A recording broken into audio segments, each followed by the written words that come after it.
Hello, Twitch, and we're live. It has been a couple days since I've been on. Reasoning for that is my real life decided to rear its ugly head in the ugliest way possible, or one of the ugliest way possibles, and I had to deal with it over the last few days.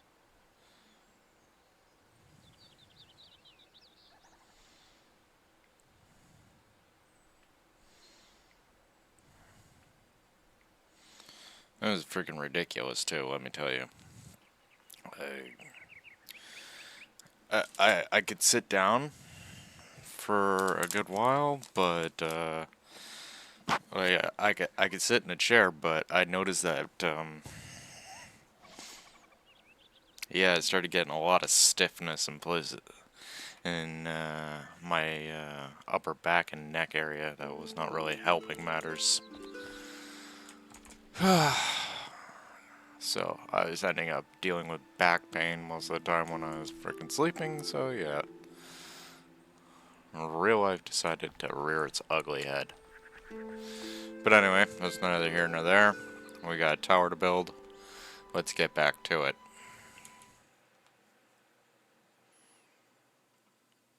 Hey, how you doing? Okay. Hmm.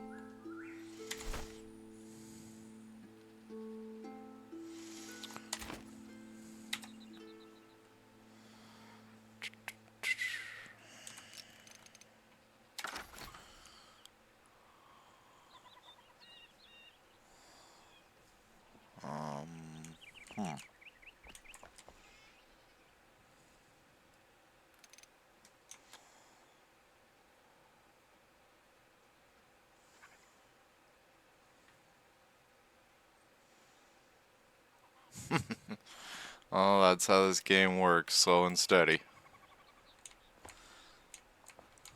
Well, not necessarily slow and steady, but yeah, it kind of does help matters. I think I'm gonna have to build up the walls first before I try and build up a floor here. Or I might have to go from this angle, maybe? It's not working out very well, is it? Alright.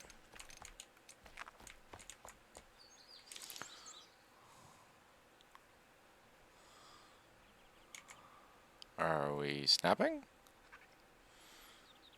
Are we snapping? Can we snap now?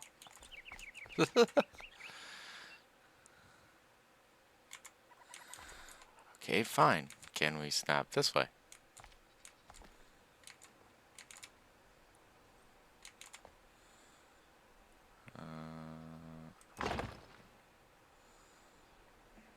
I can't believe I did that. Don't worry, I'll wake up sooner or later. There we go. Much better.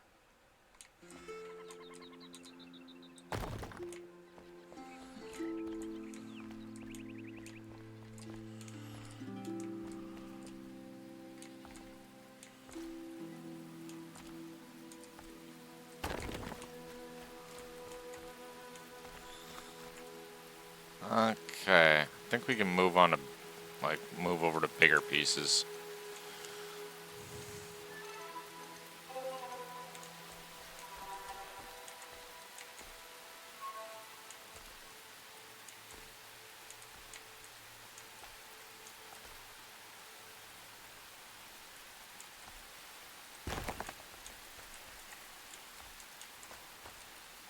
Eh.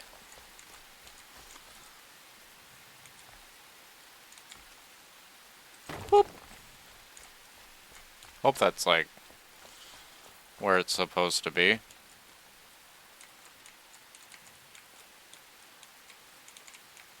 Looks like it, doesn't it? Well, I think it might be one over. Oh, no, it's not. Yay.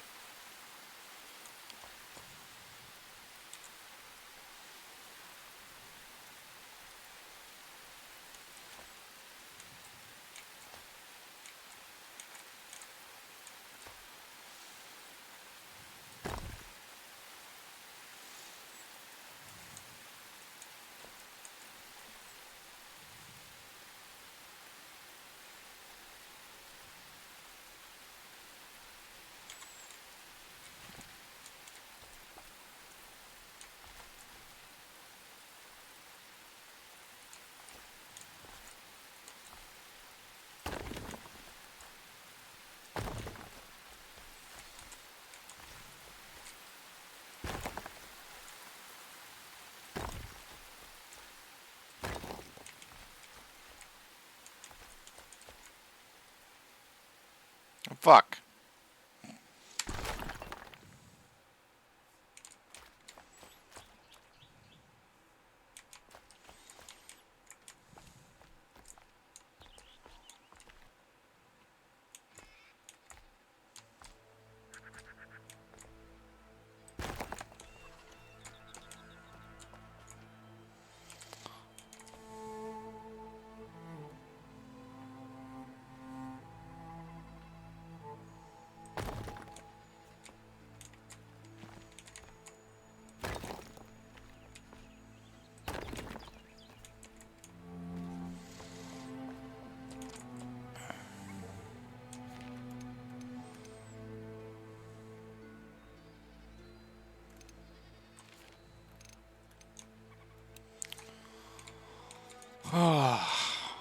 Wonder how many floors I should make this thing.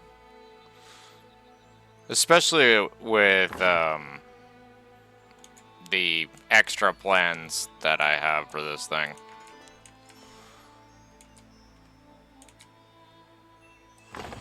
Question is, at that point, on that note, do I want to make an undercroft, or do I want to like just settle with, like, do I want to settle with the basement, go the full on undercroft, connected to the labyrinth, or do I want to make an actual under tower? These are all good questions.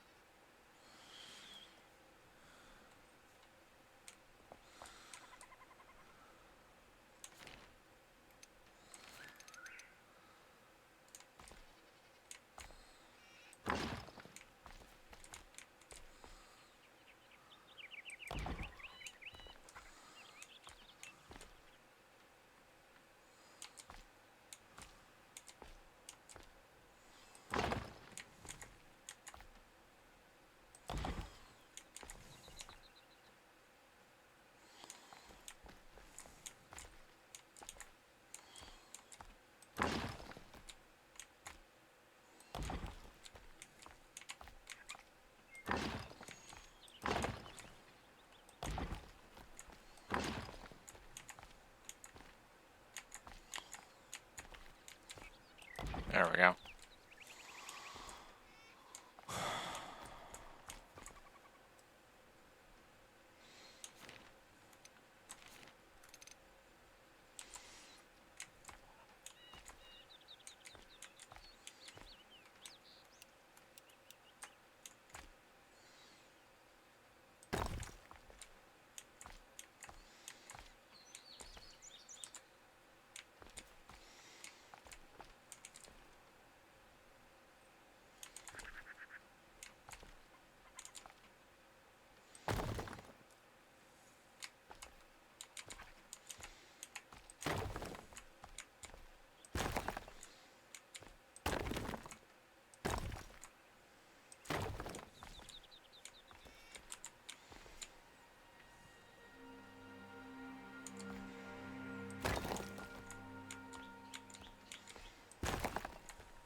Whoa.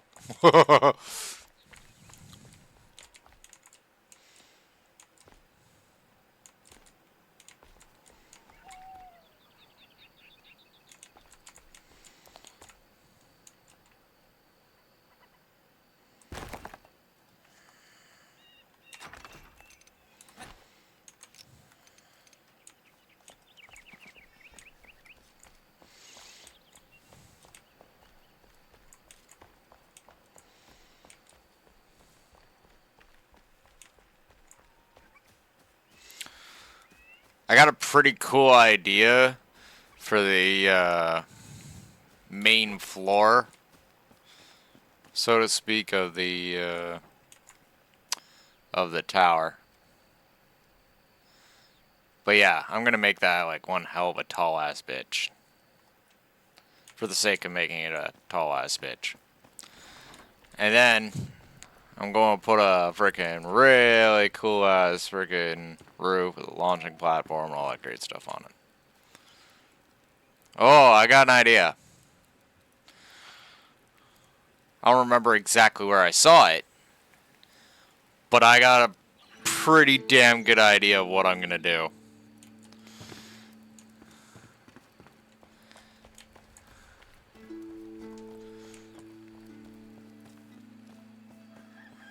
It's gonna take some doing. I'll put it to you this way. There's going to be a floor or two ripped out.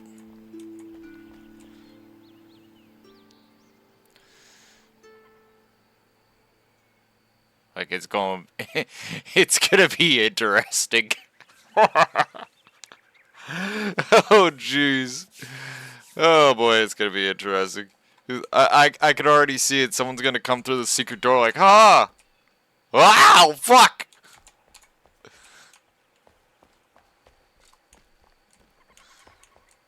No, I can already see it. It's gonna be funny.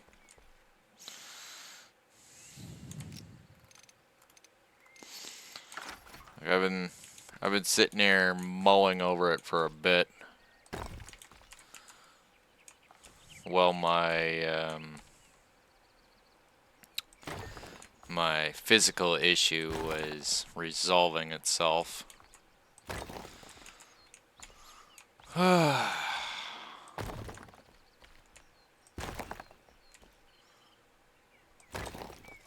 Alright. Put another stairwell on that. And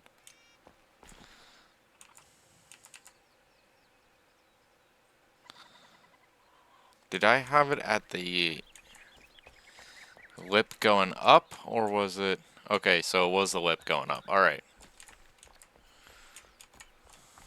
I wasn't sure if I had it sunk into it, or what.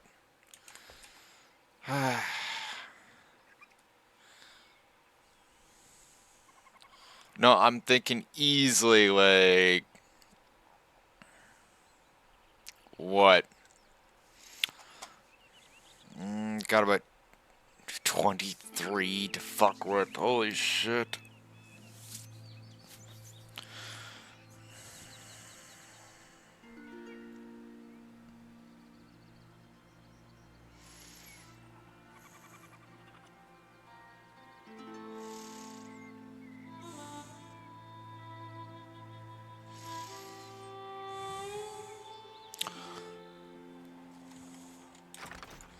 Let's go shopping.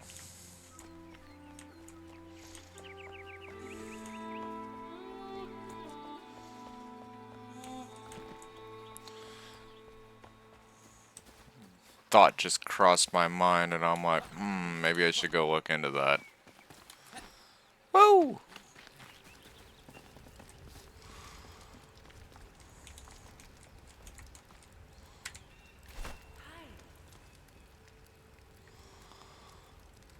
Okay, yeah.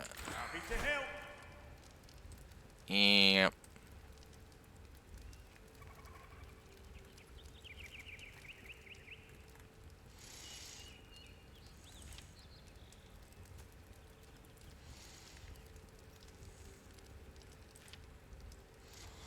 We still gotta go get. We gotta go get that paper from the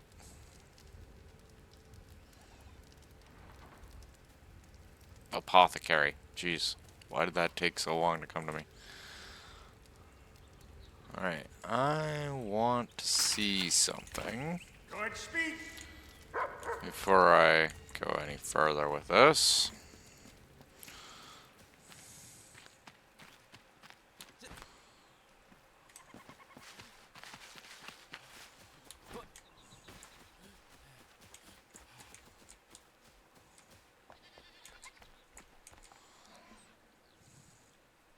Well, that isn't helping matters very much now, is it?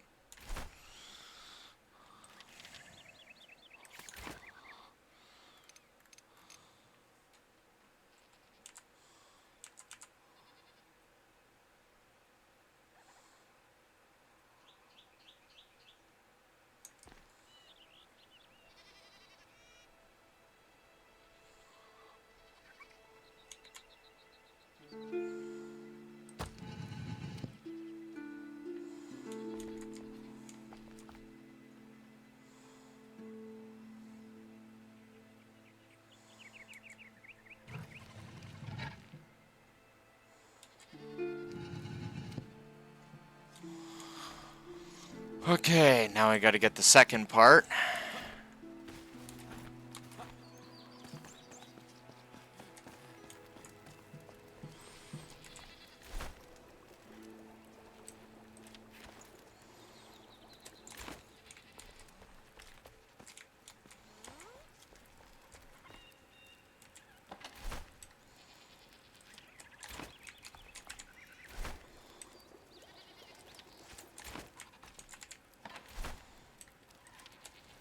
Alright. And, just a disclaimer. The secret door is not necessarily something to prevent, anyone from really getting in and out of the tower except for NPCs. Because the NPCs just seemingly love to leave doors hanging wide open. It seems to be like their go-to thing. And it has been pissing me off to no end.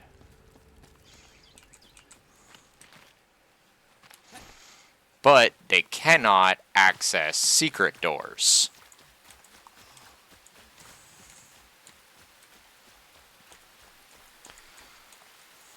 Well, they can't access secret doors. And so, what we're trying to do here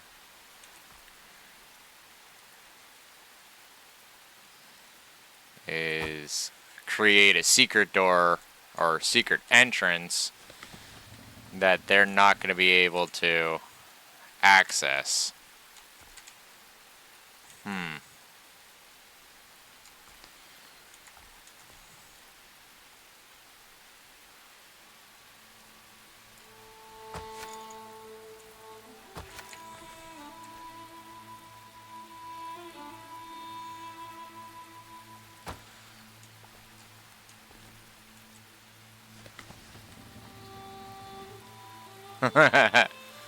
Yeah.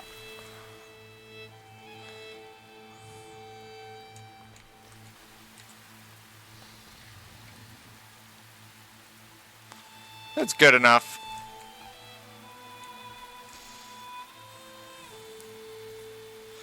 I wanted to actually have something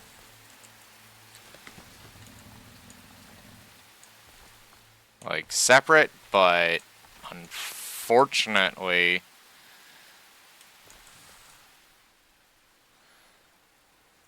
it doesn't do that. It only lets me operate one or the other.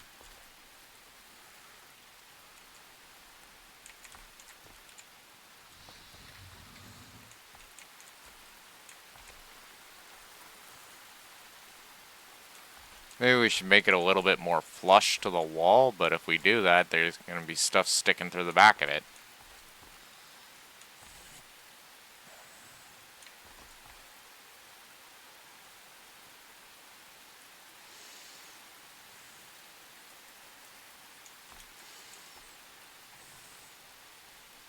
There's like no way to make this not annoying. Make a nice sitting room in here. Maybe a few books and all that.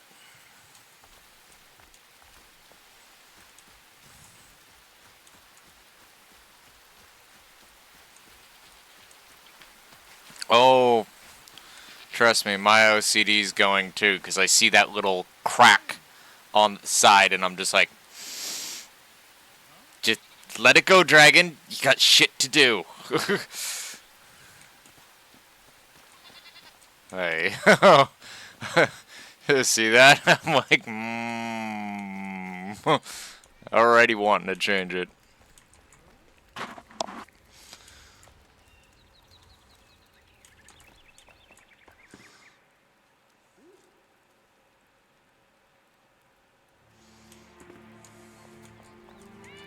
Dag. Check the animal food while we're here.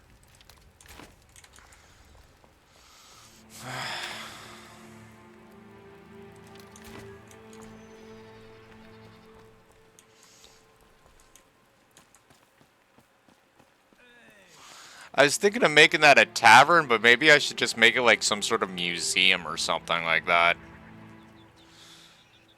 Nah, fuck that. It's gonna be a tavern.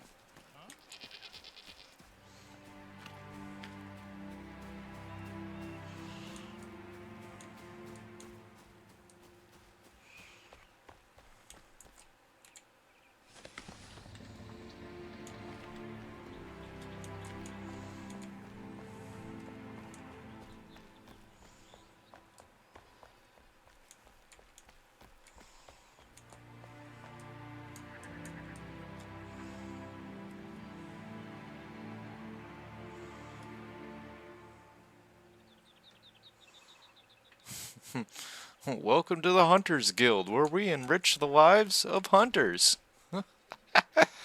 Oh, shit.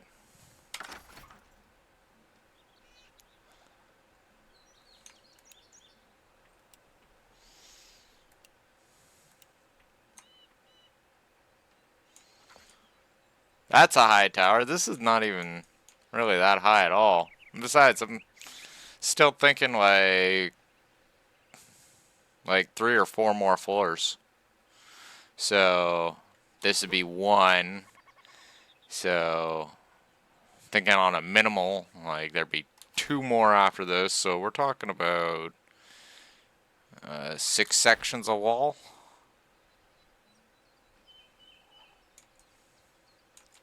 Tell it to the motherfuckers that made that shit.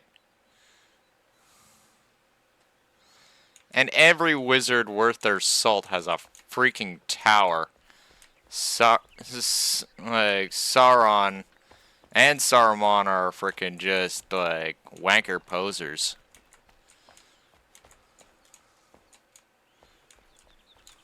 Fuck those guys.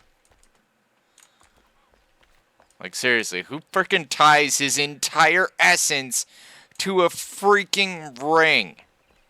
Who does that? Who the fuck does that?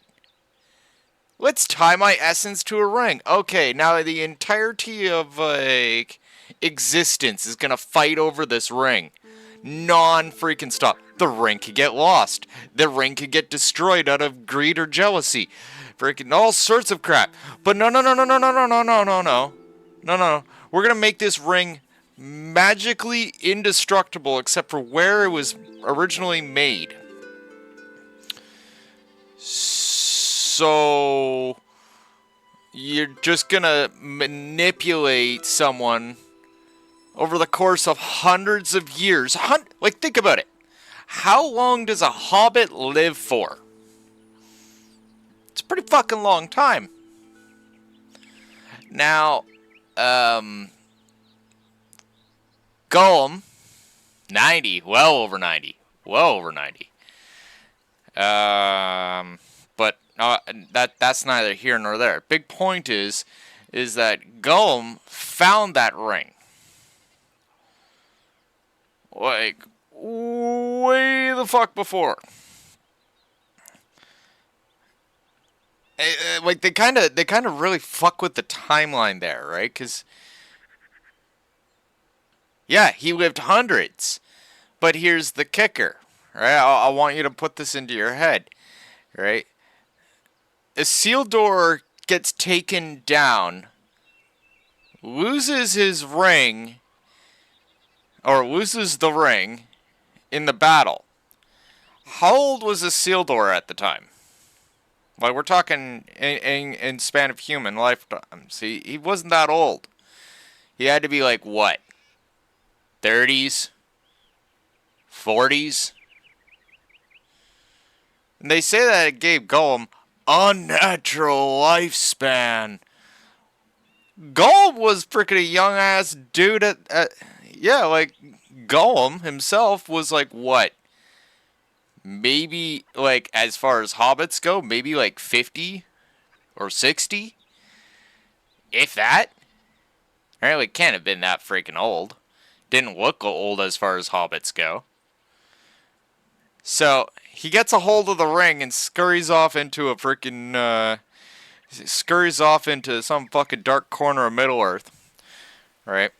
Aragorn grows up, and he's got to be like, what? Like, let's go. Exactly. Bilbo finds it, but where was Aragorn in the middle of this? Like, did we miss a fucking generation here? Did they throw freaking Aragorn in cryostasis this whole time? Because if he's Isildur's heir, that means that Isildur rather A, had a kid that freaking completely got negated through the entire story and I'm unaware of, right? And then that kid had Aragorn. Or really we're only looking at about a 30 years time span here.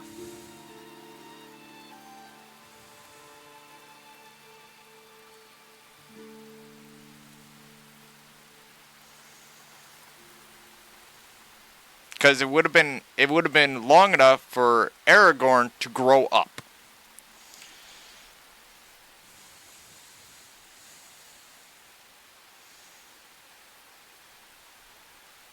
Like I don't mean to make that stab, but yeah. Chieftain Arathorn II. Okay. So Isildur has Arathorn, then Arathorn has Aragorn. Okay, so there we got. So one human lifespan. Even then, that's still not that much. But it brings back to the original digression of they've been fighting over this ring for what? 150 years? Maybe 200 if that? Just so the guy can come back in some or makes a plan to come back as some sort of grand bad guy sort of shit. You tie your essence to a ring that everyone's gonna fight over. Not something that, hey, this ring is... Isildur was born 300 years before Aragorn. Okay, so that... So what? Has Arathorn the first, then Arathorn the second? I'm just trying to get a proper timeline down here. Because it seems like we're missing some information.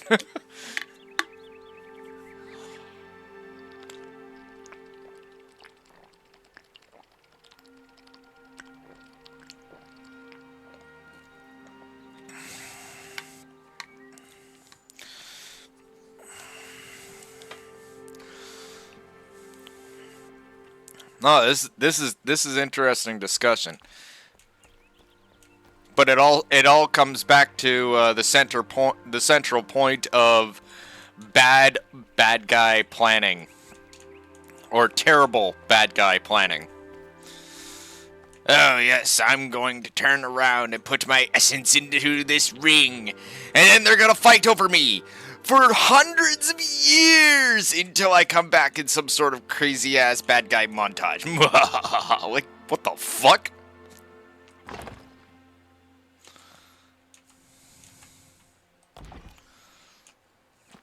Like, I'm a bit of a stoner, but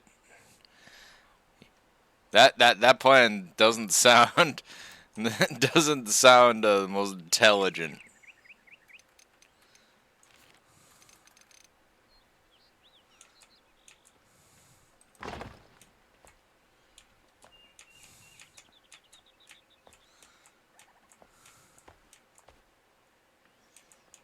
Eh, eh, booyah.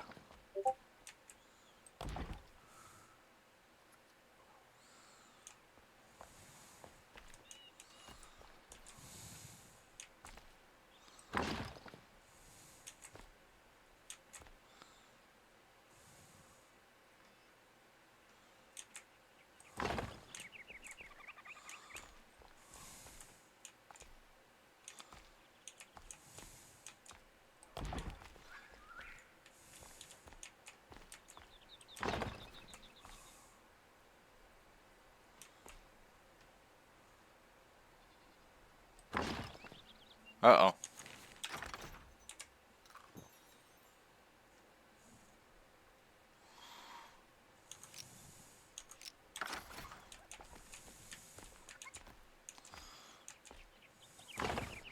Like, if I were a bad guy, and, you know, shit's starting to stack up on me, alright, hypothetically speaking, shit's starting to stack up, and I'm like, oh, damn. Oh, wait, you got ads? Okay, I'll hang on. I'll hold off. You let me know when you're back. Nom, nom, nom.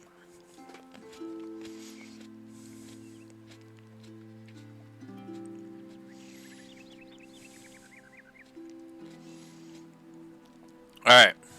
Anyway, back to the original conversation, or back to the conversation at hand. If I were a bad guy, and, you know, shit's starting to stack up on me, like, I know for facts that I'm gonna be going down. Right? Like, there, you know, I got no choice. I need to enact some sort of contingency plan to make sure that, you know, this is not game over that for me. I would not be I would not be placing all of my, like, hopes on this one object that's going to get, like, that can get lost or stolen or destroyed. Like, what's the point of fucking coming back if like,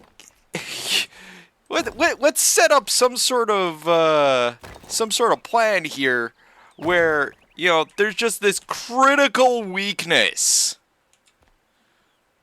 You know, like, guaranteed I'm good to go, but, you know, if they ever figure out that critical weakness, I'm fucked. Like, you're not supposed, like, to have a good plan, you gotta have a plan that's actually gonna fucking work.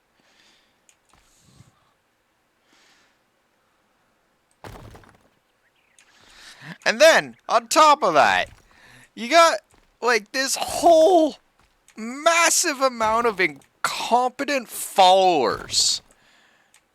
Right? Their one job is to secure that fucking ring.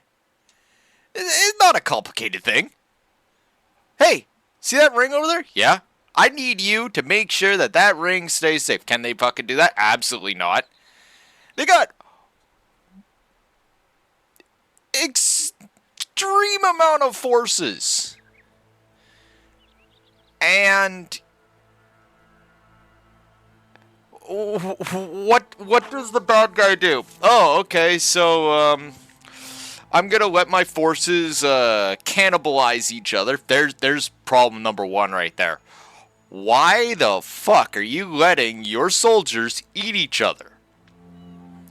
That means you have an army with fluctuating population numbers.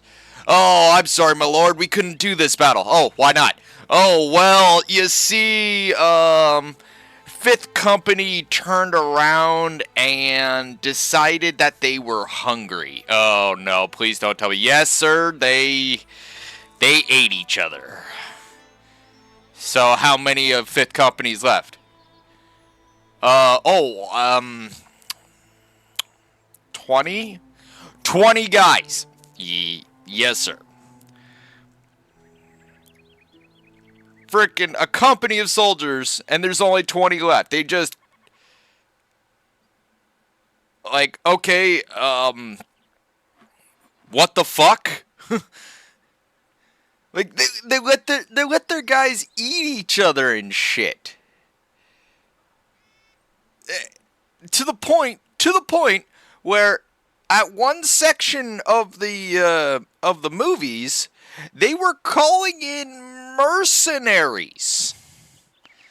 Pirate mercenaries. Right? And crazy ass mercenaries from some other country with frickin' elephants and shit.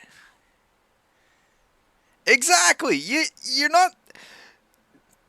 All of the entirety of the world they have at their fingertips. They could be eating anything. But they decide that, oh, meat's on the menu, boys! And they start eating each other. Like, holy shit. Like, I can understand when the number of your forces is to like 40k standards, where you literally have trillions upon trillions of soldiers and citizens and people. Like, you blink and frickin' population numbers are already back up. Then I could kind of see it, like in terms of 40k with their frickin' whole corpse starch thing. Right? You know, okay, we're gonna, grind up people and turn them into corpse starch because, we don't have very much food, but we have extreme amount of corpses every minute. That I can understand. But the armies of Mordor are nowhere near that fucking number. Not even close. So how does it make sense to let them eat each other? I get it, they're orcs. I get it, they're monsters. But seriously, it was kind of derpy when I saw that.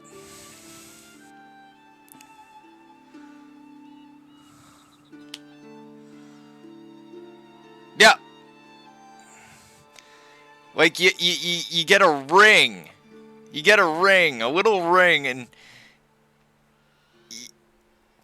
you got an entire armada that just loses track of it, first of all. Oh, yeah. Like, unless it has some sort of magical signature or some shit that they can sense. Which, that would make sense. What about the 2 ring?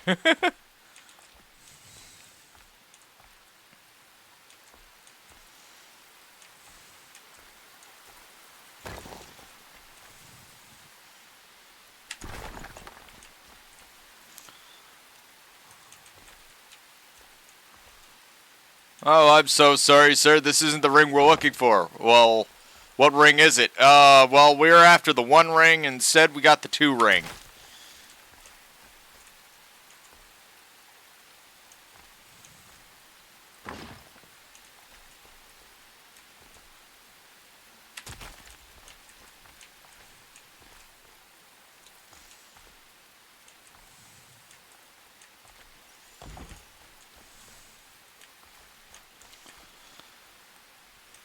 No, it wasn't a sound plan. Like, I put my essence into something that I'm guaranteed is going to be coming back.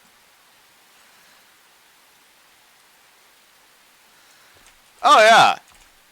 He's just like, oh, I found the ring. It's just like, wait, what? How?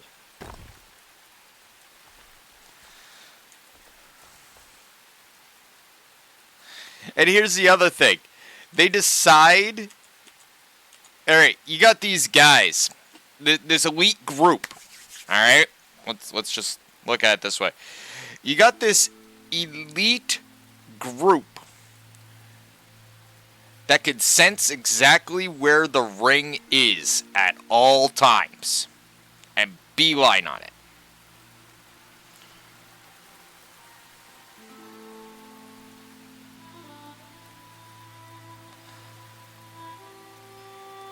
Why? Oh, why? If you have this elite group that can do it right from moment one that shit goes missing.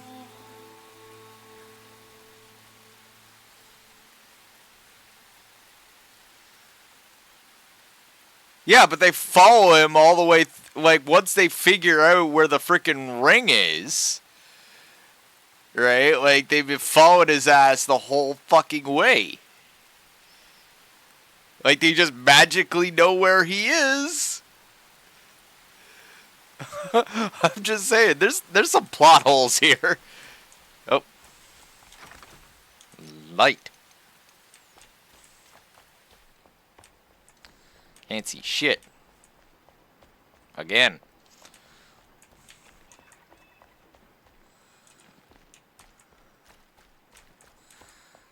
Exactly.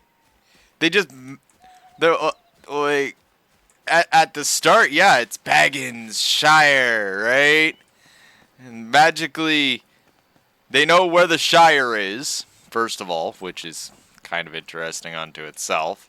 And then on top of that, they know exactly where Baggins is.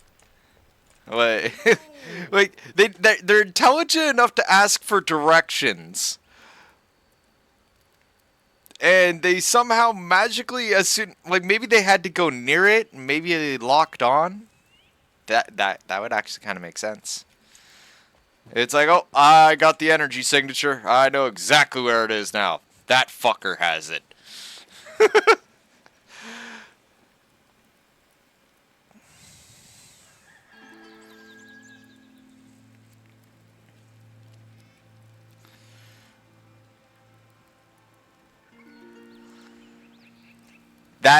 That's actually something right there. Is, yeah, when I do remember that he wears the ring and or activates it, and they're like, oh, there he fucking is, which is dumb considering the powers of that ring are, like, you know, going full bore all the time. Yeah. How do they know? Like, motherfucker be tipping motherfuckers off. It's like him? Oh yeah, he over there.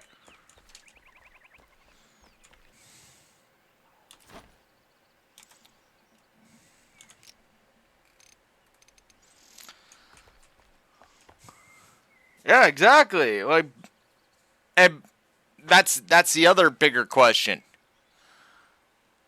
Bilbo uses it all through The Hobbit. Like, how many times he just fucking pop that thing on? Like, boop, oh, yep, let's go.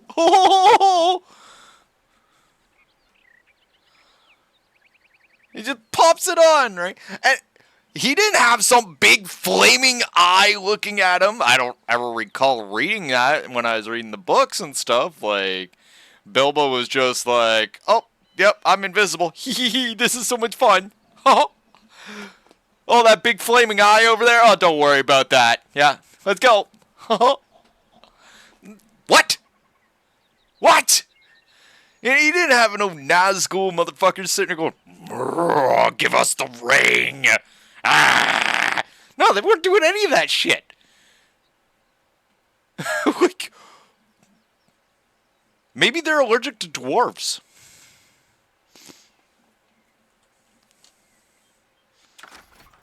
Like, maybe that was it. They're just like, oh, shit. Nope, nope, no. Hold up, guys. Hold up, hold up, hold up. Oh, what's up? What's up? What's it? Oh, see that? See that guy over there? Yeah. The guy's got a ring? Yeah. Look what's with him. Oh, fuck. Are those dwarves? Yeah, those are dwarves. We can't go near them.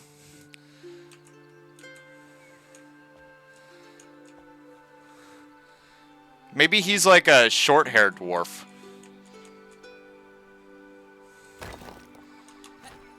You know how you have short-haired cats and people are not allergic to those?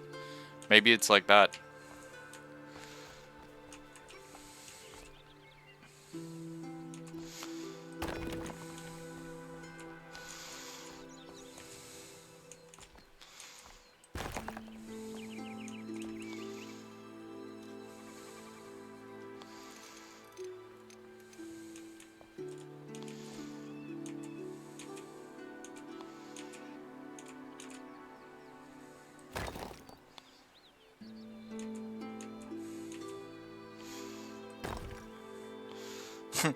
Hey guys, look over there!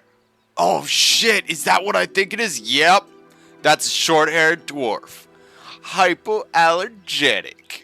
Oh, we're in business!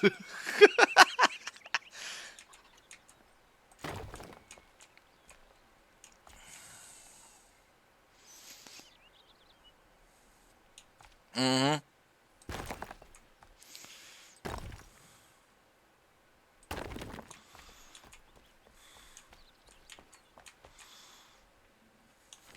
Full plot holes. Like, good series. But it's so full plot holes.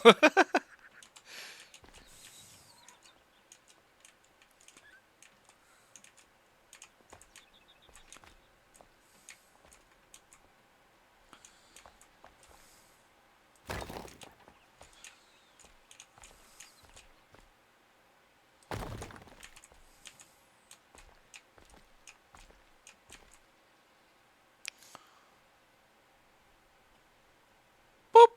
There we go.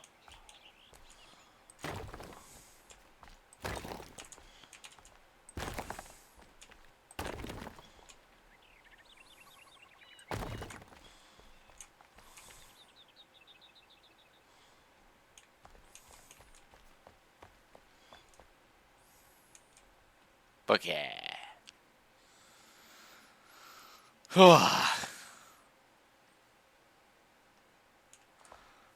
So this is what? 2. Yes.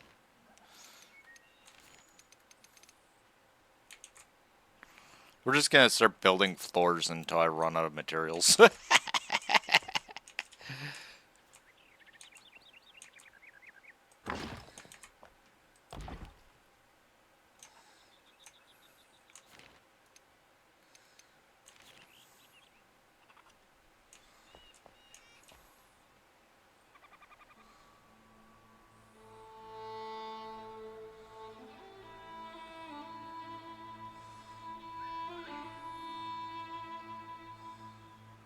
Oh no! It was almost as if frickin' Mordor was like just sitting on his hands the whole time. Didn't even mention it.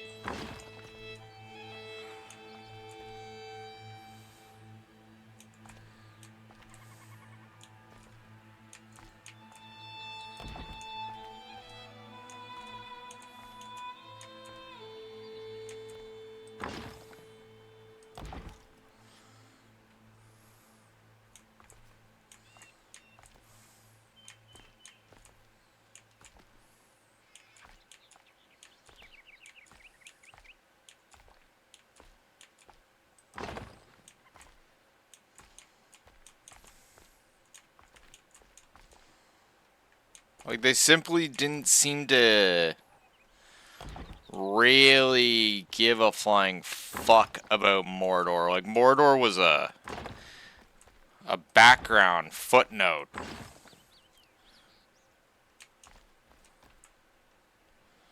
I'll never really understand that one either myself, considering the earlier the earlier lore book, I guess you could call it a lore book. It's really kind of hard to follow, really, but this, what is it, Samarillion or whatever? They made they made all that shit out like the freaking Grand War that was all happening, like, you know, in the beginning ages and all that shit to be something pretty fucking serious.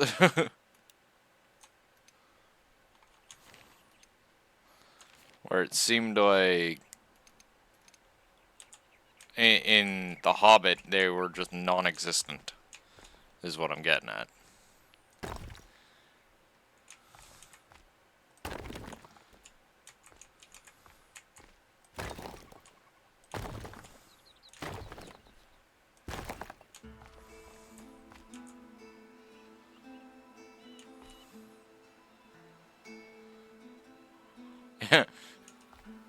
A mountain that was lonely, yeah.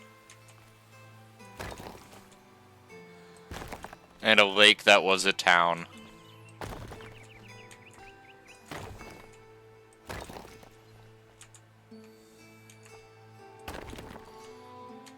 And a merc that was a wood.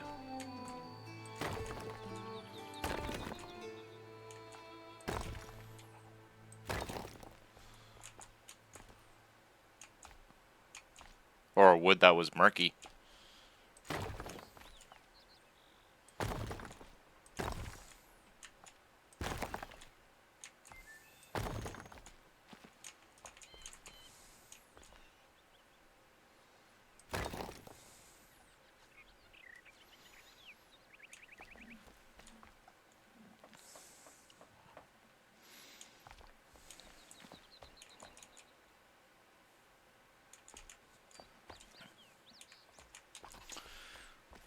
Fuck.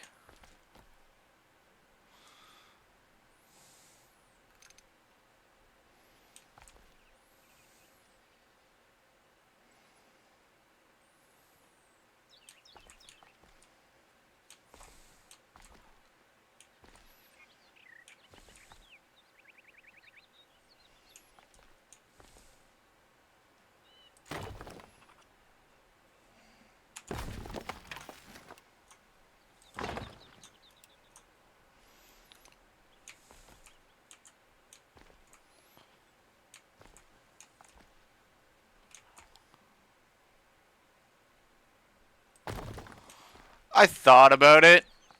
Wasn't wasn't on my high priority list, and I'll tell you why.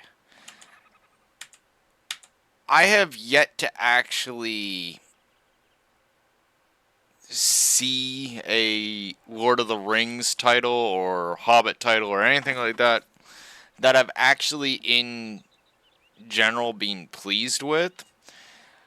Anything that usually involves an adaptation or a takeaway from a book, comic book, or movie universe, and this is just in my terms of video game playing history, I've never actually been pleased with it. And yes, I know they got all sorts of stuff like Injustice and freaking Spider-Man and all this other stuff. It doesn't change a thing with me. Every time I've actually played a video game that's based off of, again, a book, comic book, a novel, a comic book, or a movie, I'm usually disappointed with it.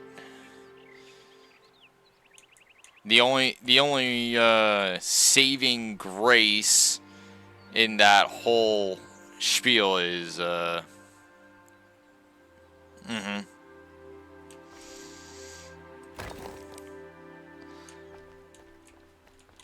it might be good. I'm not disputing that. I'm gun shy when it comes to any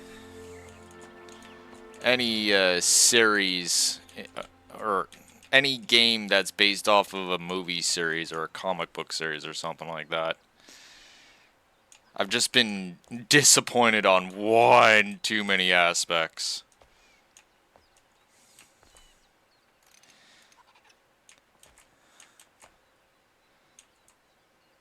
like, congratulations, we have a movie. Yay. Congratulations, we made a video game. Okay, let's try out the video game. Yeah, we spent all the money on the movie, and yeah, there's no money set aside for this video game at all, and it's going to be garbage. Mm-hmm.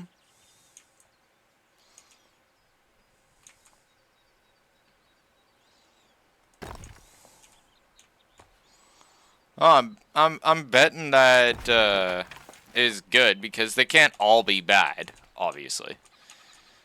It's just in general, like I've just kept it as a rule of do not jump on.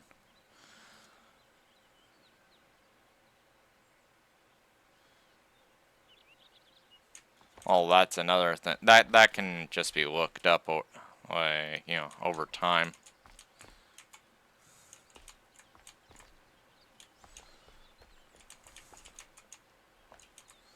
It's like, damn, not finished yet. All right, so we're gonna wait a little bit. Like more than a few game. I don't mind waiting for a game to get finished up. More than a few games, like for instance, look at Enshrouded here. Right? Like if it's got good gameplay already, then I don't mind waiting for it. But they better show me something worthy of waiting for.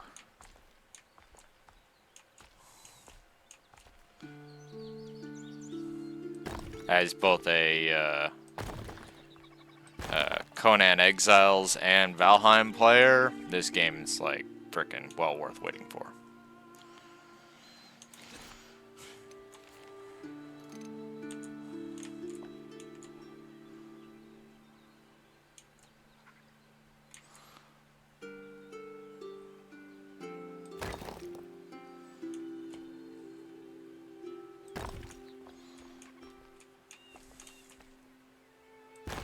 Which is actually going to be kind of hilarious in the longer run, considering they got a lot of stuff coming on down the pipe.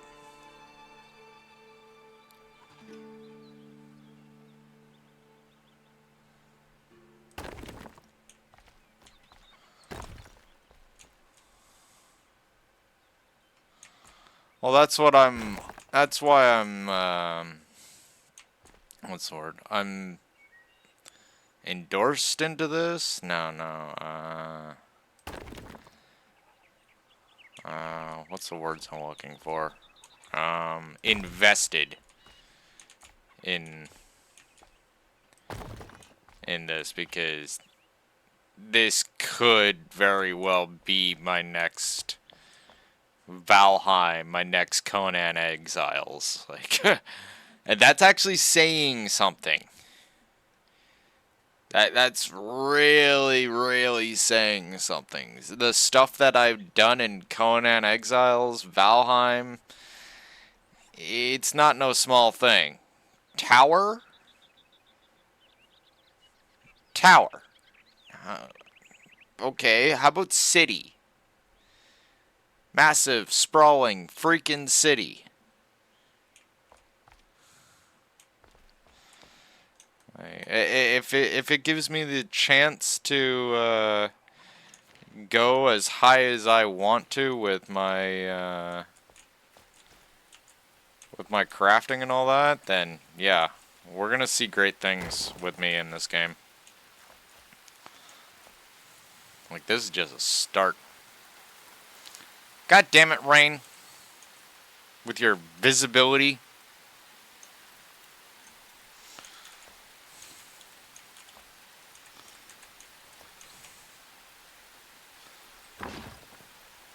You imagine a motherfucker fall off this?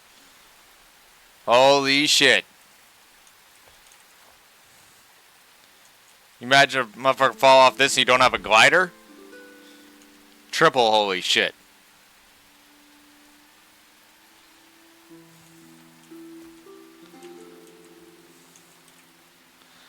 I like survival crafts that actually have, like, a lot to do in it.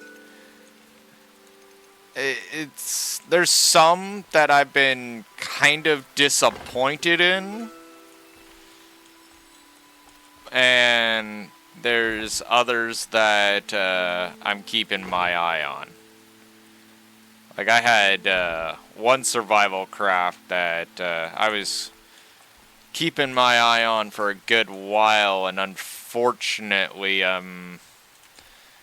they recently went out to 2.0, and I'm still a bit disappointed with what they decided was, or not 2.0, 1.0. And yeah, I was disappointed on what they decided was oh yeah, this is what we call a good game. I'm just like, did you guys, huh? Oh, satisfactory. Like, they completed it, apparently, but it has next to no storyline to it.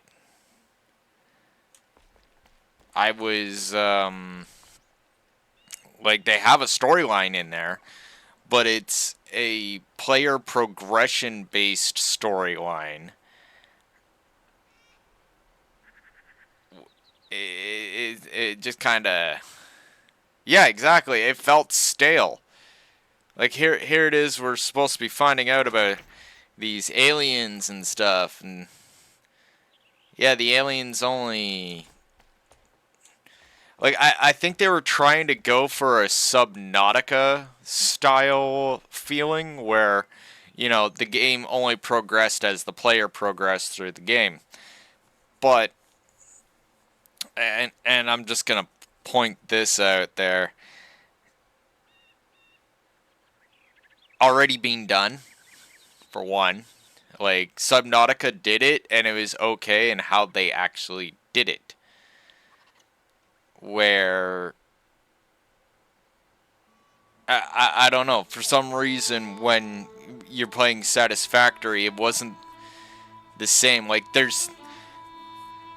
it's almost too grindy for the amount of actual story involved. Like, you're sitting there and you're grinding endlessly for days. Like, this isn't something that's going to be done in like a speed run of 10 hours. Fuck no. You're looking at freaking a long progression period. And then once you, like, I think I think you get the gamer equivalency of fucking blue balls sitting there waiting for the next portion of the story to come out. You're like, okay, so we got a cryptic alien message that I can barely even understand. Oh, and the AI does the majority of the talking and is actually even getting to the point of neglecting the main character as just kind of oh, this is a vessel. Yeah, yeah. I'm the one that's actually in charge. You're talking to me, and it's just like, wait, what? I thought the story was about me. No, no, the story's not about you. The story is actually about this AI that's sitting there, freaking talking to the alien presence, and yeah, you're just there. What? Like, this is what I'm getting there. The game needs a lot more freaking work. Which, don't get me wrong, there is still more room for improvement, clearly.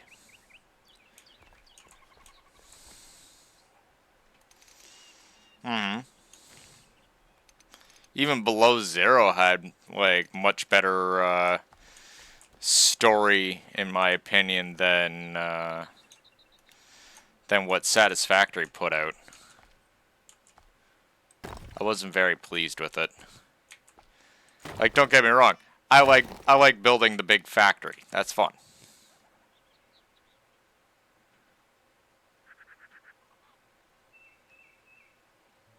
Mm-hmm. Yeah, the freaking alien consciousness was you know, interacting with you as the player. Not to mention, though, and this is the one thing I didn't like about Subnautica Below Zero, was the alien presence could still be interacting with you, but they chose to actually give the main character a persona. Right? And my problem with that, especially in survival games, is once you add in a persona of a character for the main character's role, that's where you stop playing as you and you're playing as this person. It's something I don't necessarily agree with. It feels like choices and stuff are being taken out of your hands before you even actually have the chance to make them properly.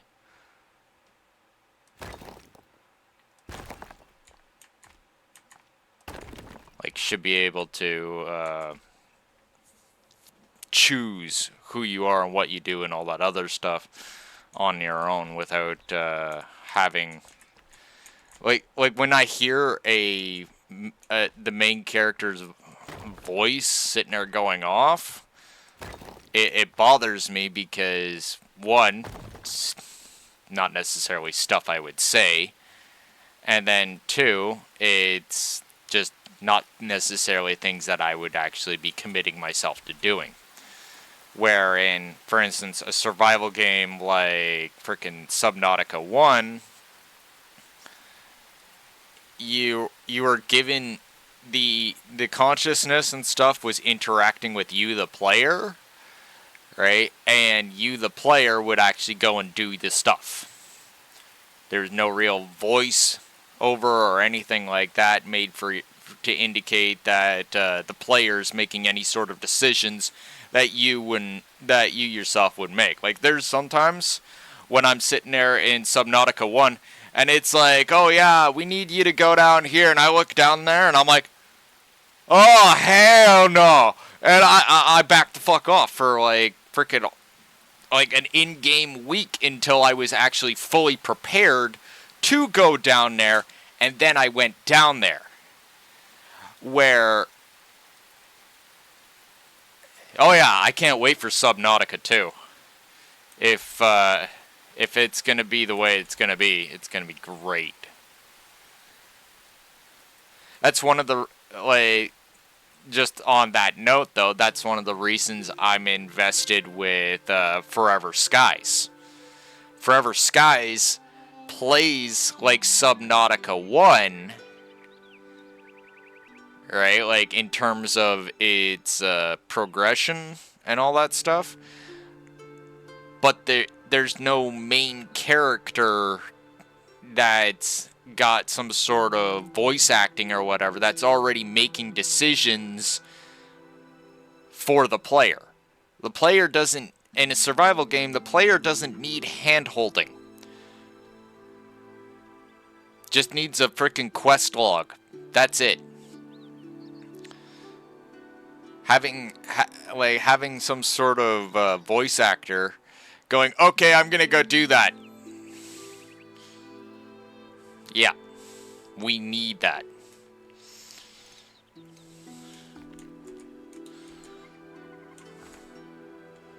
Especially when you have like players that have been doing survival games for an excruciatingly long time, and they actually know how survival actually works.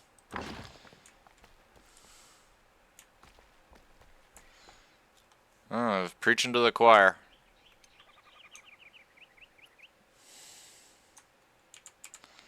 Well, they haven't been forever for me. Used to play like all sorts of stuff before survival games became a thing with me.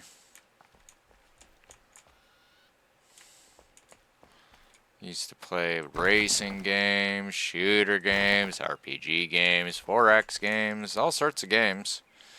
And then I got into survival crafting, and I was like, wait, I can go over there? And they're like, yes. And I'm like, and I can do whatever the fuck I want. And they're like, yes. And I'm like, can I deface the terrain? And they're like, yes. And I'm like, okay, bye. You see me fuck off into a corner of the map. That was Minecraft. And for the record, no, I didn't freaking turn around and make some sort of phallic-shaped object in the corner of the map. I made a world tree. Like an actual fucking world tree.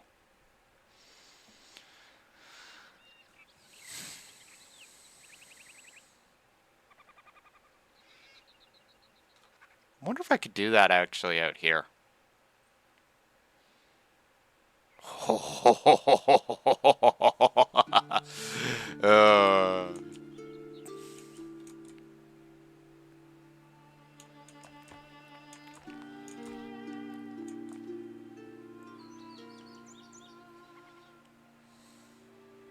Don't be trying to pull that frickin' reverse psychology shit on me. You tell me what I will and won't do. You'd be surprised. I'm a spiteful motherfucker.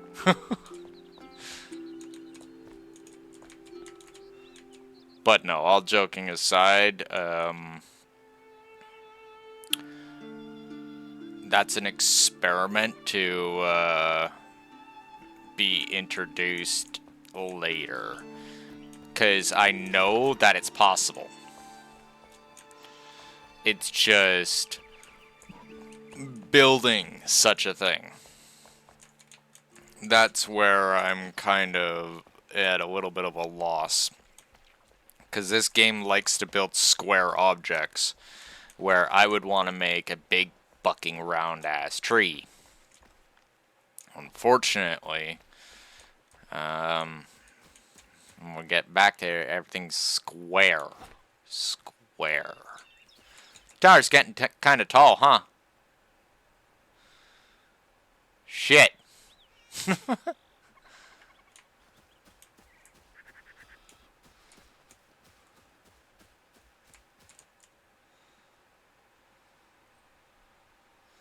Thinking like 1, 2 floors, and that should be enough. At least for the you know, tower itself. Still got the under tower to do.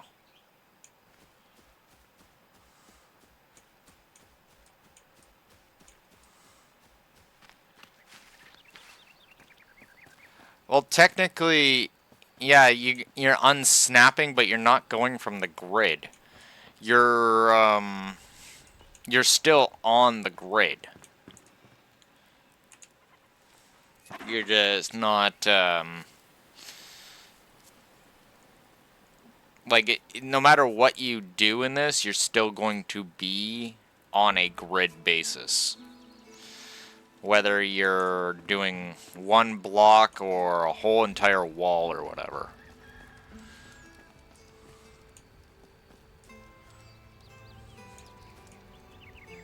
It's just the block size is like the size of a fucking cup of coffee, so... Or cup of coffee. Maybe a softball or something like that.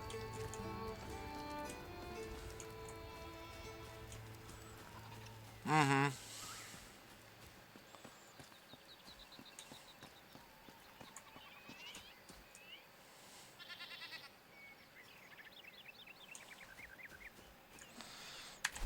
I'm just saying, making a whole freaking entire tree is gonna be, Game, can I have my map, please? Thank you.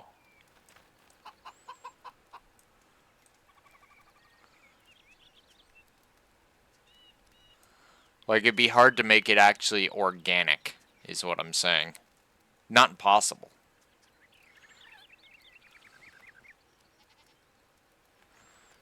Hmm.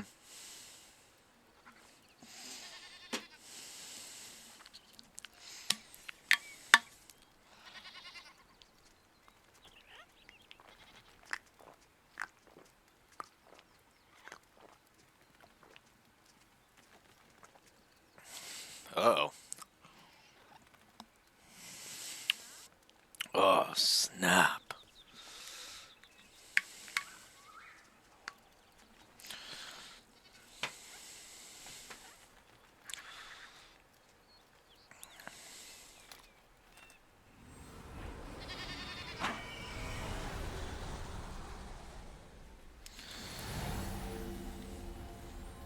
Well, they would definitely have to implement, like, some curve structures and all sorts of stuff. Like, we're talking a lot of random variables here.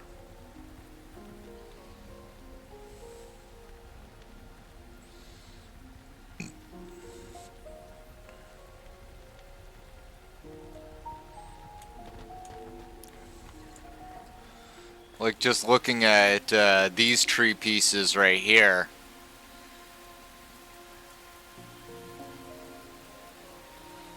And then on top of that, you got the, like, freaking branches and shit like that out at the tips. We don't have leaf blocks or anything like that.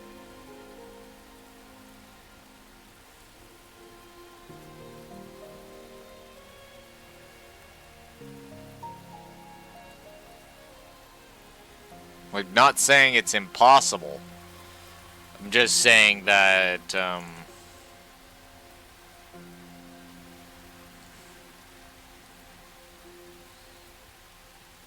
like, I could see how it could be done.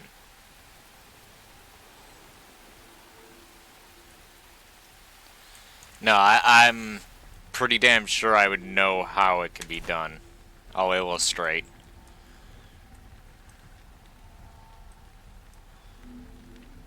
There's also just the other issue of resource procurement.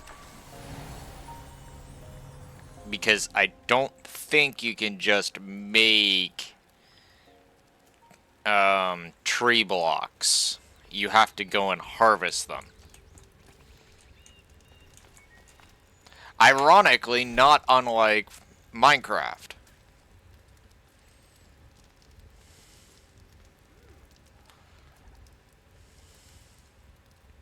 We only have a little bit of blackmire flesh. Or blackmire bark. I'm gonna need a little bit more to illustrate my point.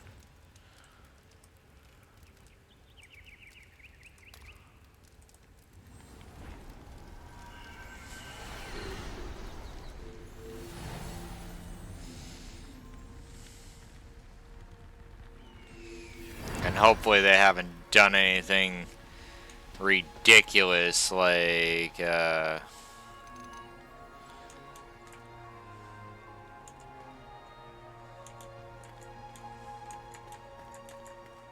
should do.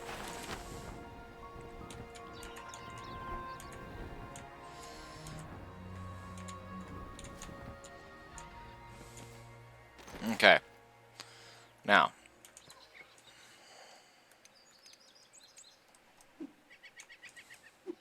I guess we're gonna have to use pickaxe.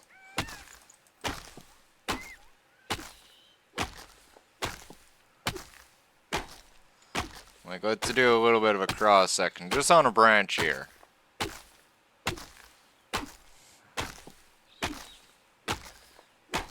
For one, definitely not hollow.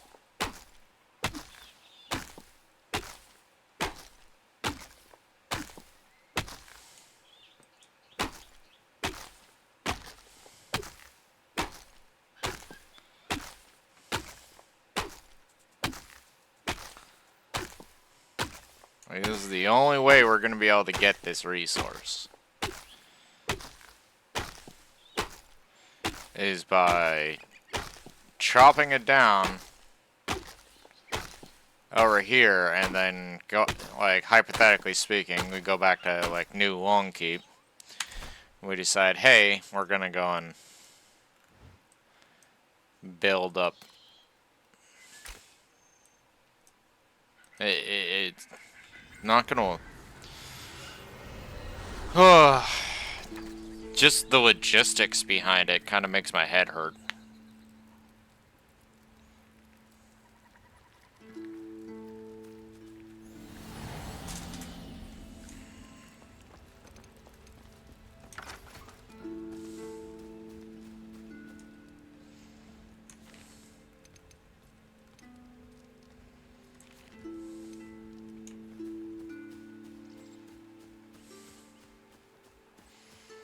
Like, hypothetically speaking, it's not impossible. But it will look gangly as fuck.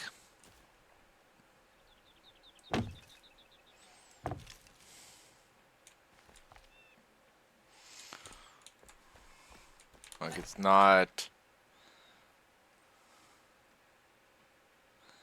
Thankfully, frickin' we got this one right here. It only costs one to make that. Again, not impossible, but it's like, fuck.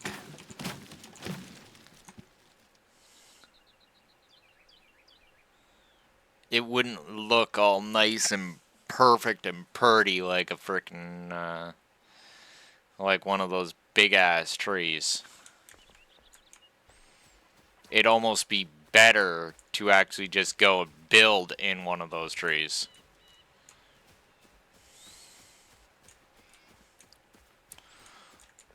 Well, let's see here. You got that, hypothetically. Alright.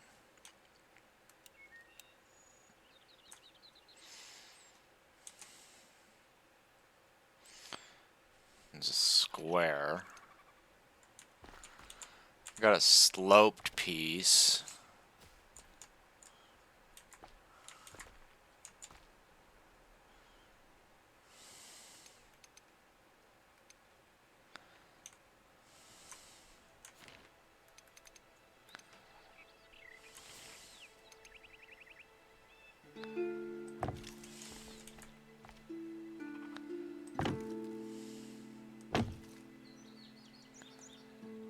Oh yeah, this would be annoying as fuck.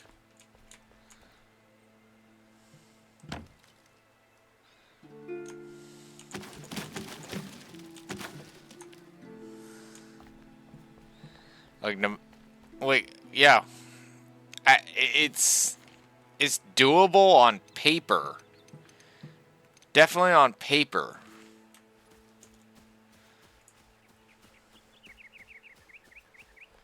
Oh yeah.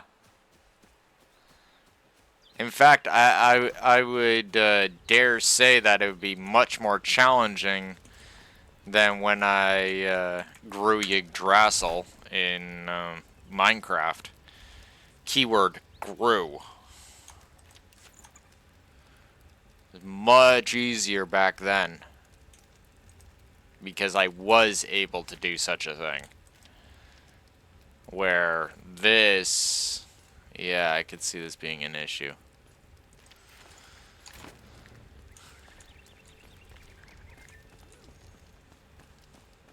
Like, if I was able to grow a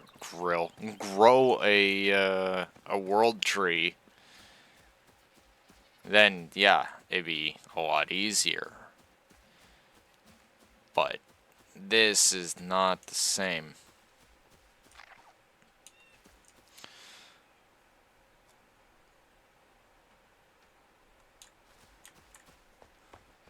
Like, when I was making the world tree, all I had to do was deforest an entire jungle. And then I just kept all the wood blocks and the leaf blocks and everything else. Like, I grabbed all that stuff with shears and axes and frickin' hours worth of frickin' labor. And then I just kind of reconstituted it into one giant fucking tree. Which worked out beautifully. the vines would go on forever. I actually saw somebody try to climb up the side one time. It didn't work out.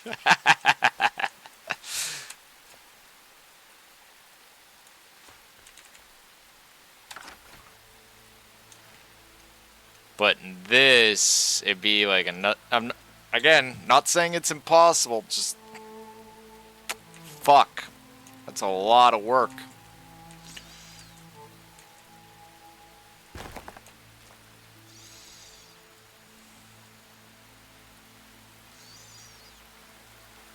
Like, the more I think about it, I'd almost say that it's nigh impossible at this present time.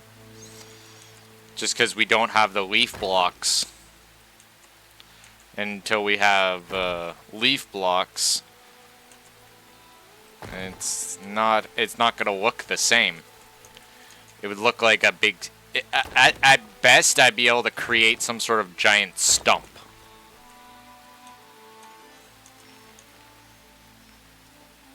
In fact, just visualizing it in my head, that's exactly what it would look like. A big freaking stump.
Yeah, like, no matter which way I try to flip it over in my head, that's all I get.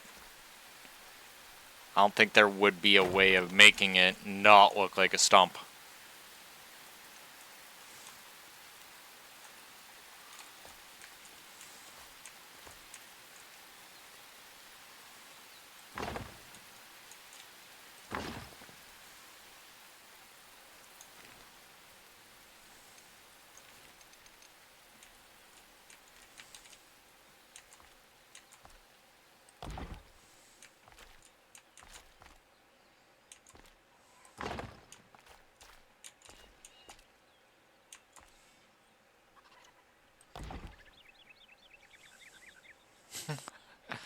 One day.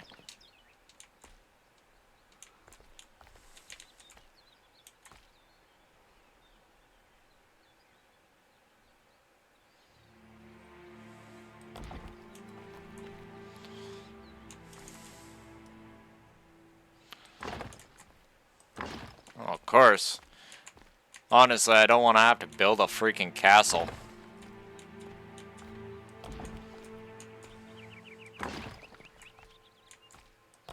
Don't get me wrong. Not that I have anything against castles or anything like that. Just seems like a lot more work than making a tower.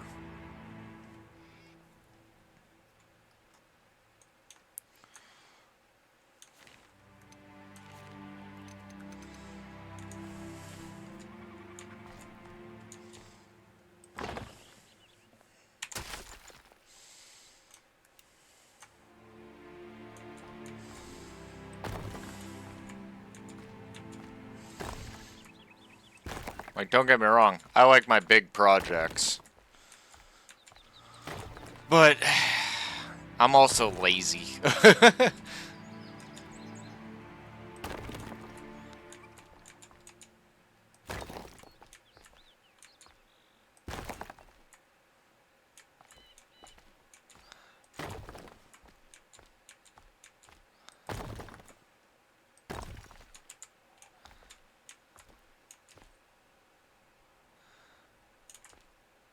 I don't know, that's why I make, like, cities instead of castles, because if I'm gonna actually turn around and put that much work into something, I want it to be on a very grand scale. Like, if I'm gonna be pumping out resources for that sort of thing, like, you know, go big or go home.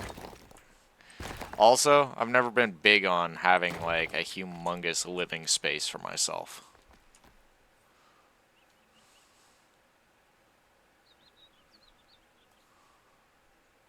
Like, not once.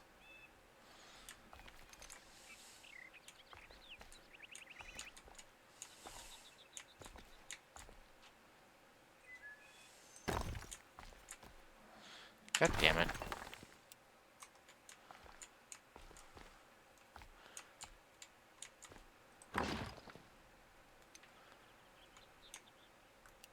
Like, I just think about how long it would take to clean everything. If I could make my skin crawl. It's like, god damn it.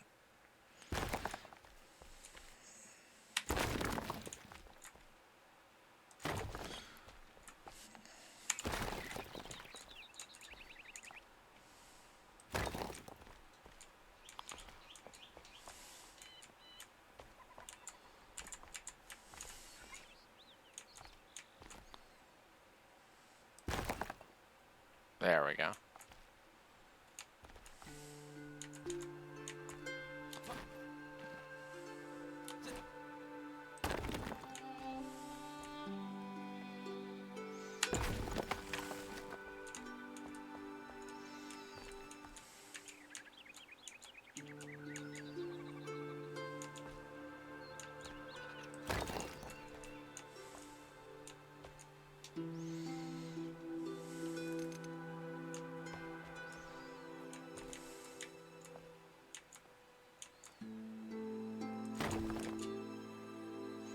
Fuck yeah.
You know, it's really annoying seeing that tower off in the distance.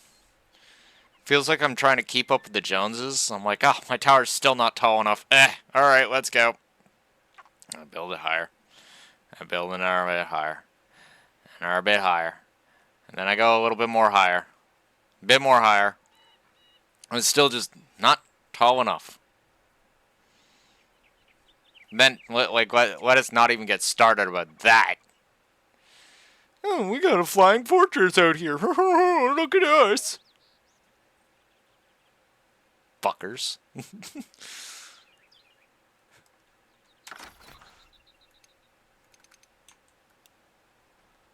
Again, nothing wrong with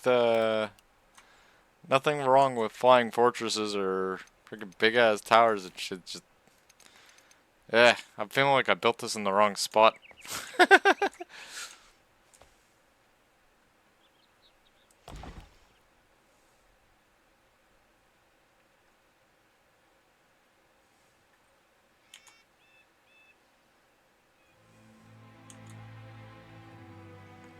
What do you mean, wait a minute? What do you mean? You don't see that thing out there?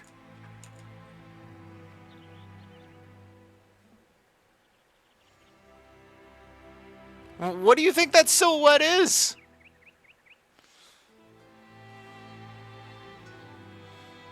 You want me to get you a closer look? I can do that.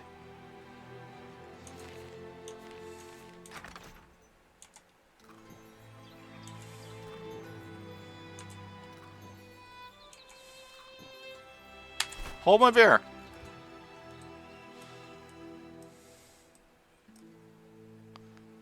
Eh. Eh.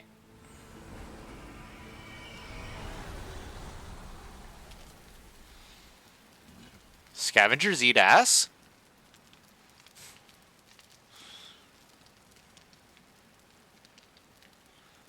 There's a mental picture for you.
So, this is what the edge of the map looks like.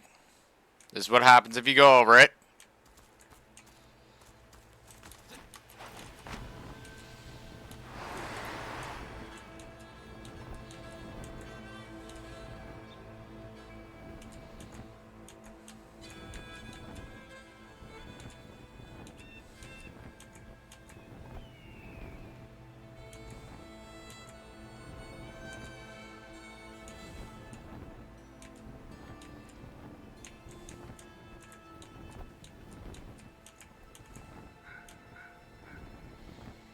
I think that's our best point right there.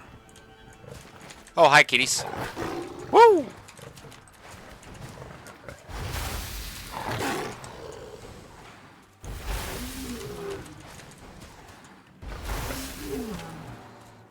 But yeah. Flying Fortress. Like, it's not impossible. The whole idea and capacity of us making some sort of base on top of a giant floating rock in the fucking sky is completely feasible.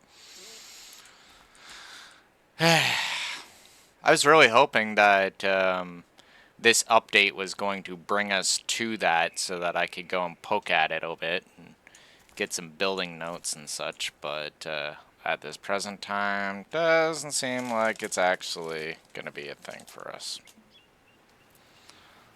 Not yet.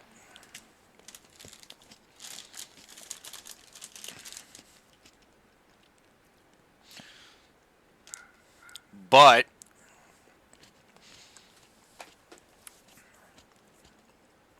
and this is just me saying, it's entirely feasible that this this sector might be in the next update, and I'll tell you why. From, you know, generalized scouting reports between the community and a bit of stomping around on my own part, people have discovered chests in that red zone out there. Not to mention, and this is another thing to point out, notice how there's a dramatic amount of trees in the area just ahead of me? Not where the big tree is, but just right there. That area. That spot right there, that's all red zone.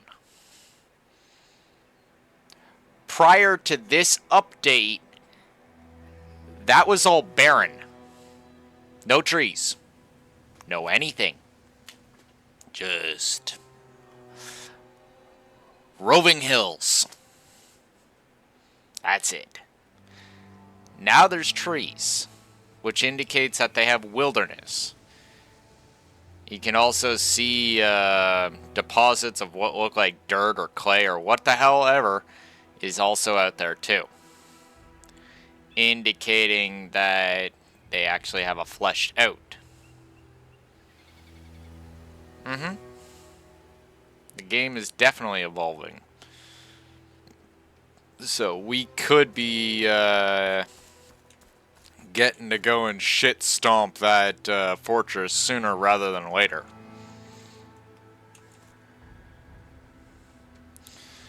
And just taking a look at that, I'm getting some heavy Bowser's Castle vibes. That or Castlevania. Or both. Yeah.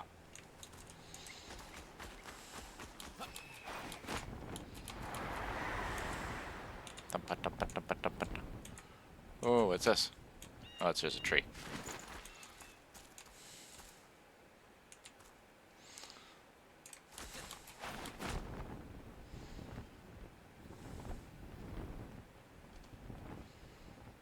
Oh.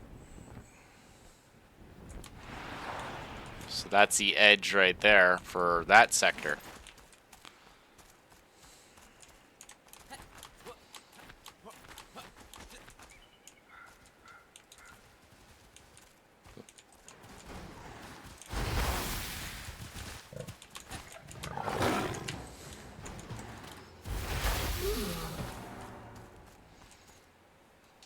Motherfucker thought he was gonna catch me slipping.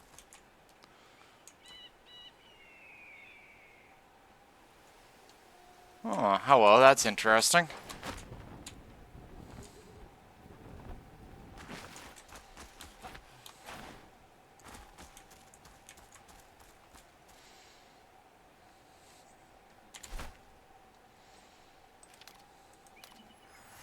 Let's go do a bit of scouting.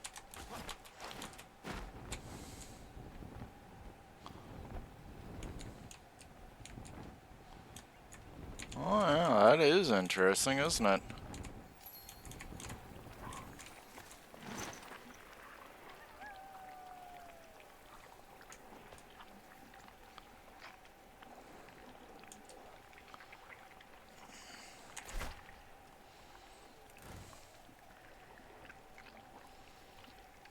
Oh, this is where the this is where the Jester's hat is. Spoopy.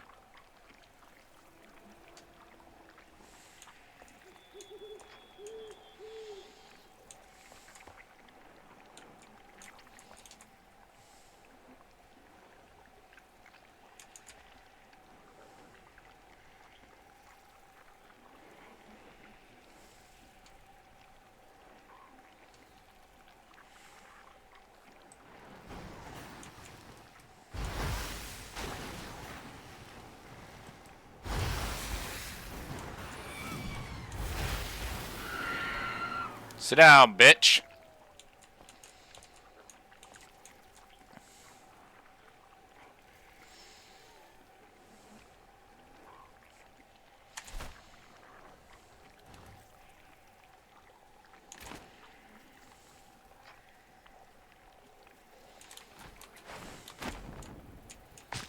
Ow.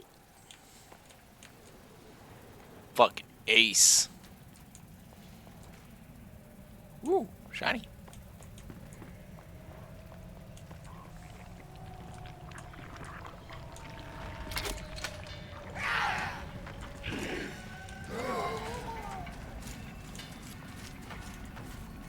Those caused me damage.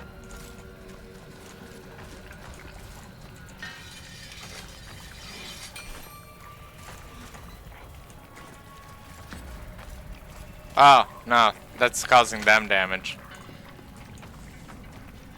I really gotta remember to get myself some,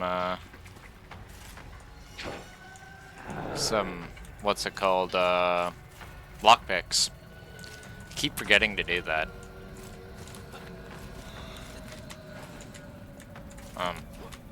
Climbing? There we go.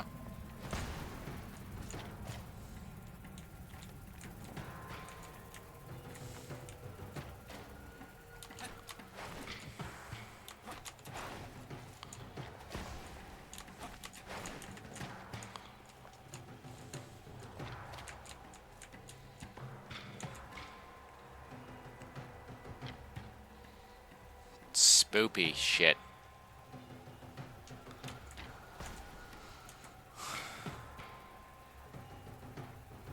I have no idea. It's actually a good question considering they have, like, everything else in this.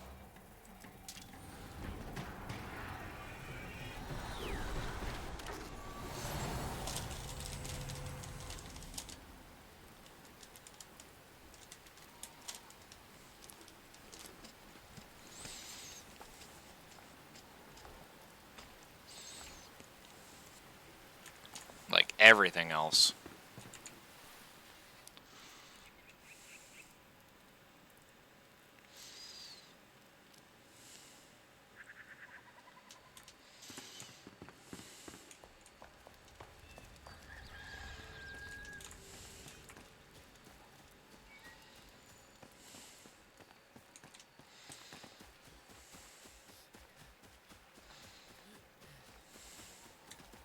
Like, they got grappling.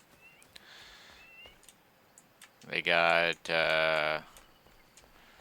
double jumping, flying. Not impossible for them to add, mantling, vaulting, all that great stuff. Well, that'd be great. Okay, so, hang on. Get an actual count here. So we got, we'll just call this ground floor. So first, we got a second, third, fourth, fifth, sixth, I think it's sixth, seventh, this will be eighth.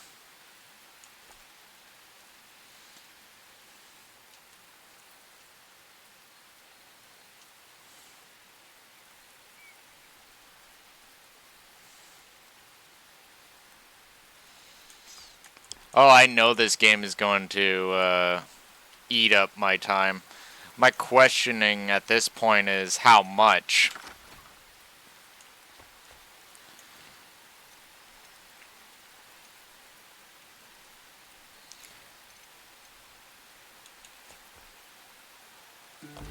Like, is this gonna be freaking devour my life? Or is it just gonna be, you know, other sort where I play it for a while until, like, the big thing here is that it's got to keep the content interesting with me.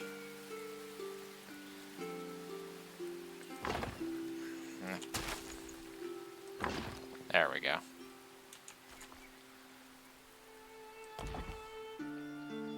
Like, content is gonna have to stay interesting. Which means that it has to have a world that's engaging.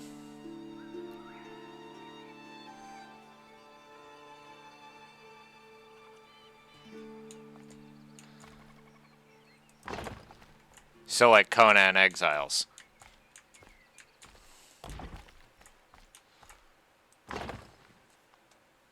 Maybe even Valheim. Let's see here. All joking aside.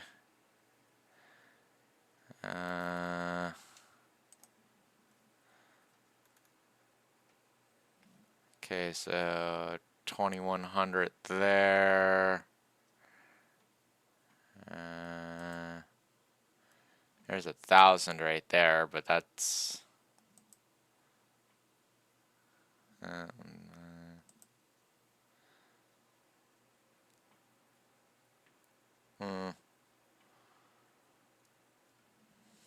And how are we running for? Okay, so just over 200.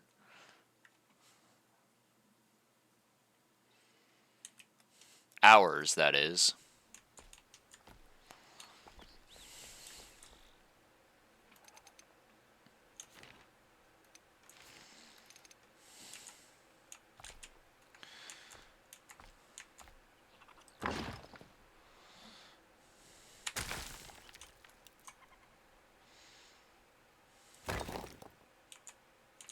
Oh, really? We'll actually see at the end of all things. We can speculate until the cows come home, but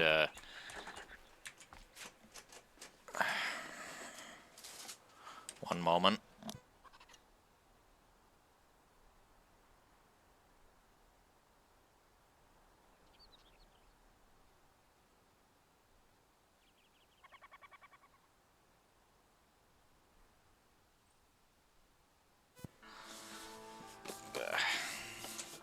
Please give the delivery 5 stars. Oh my god.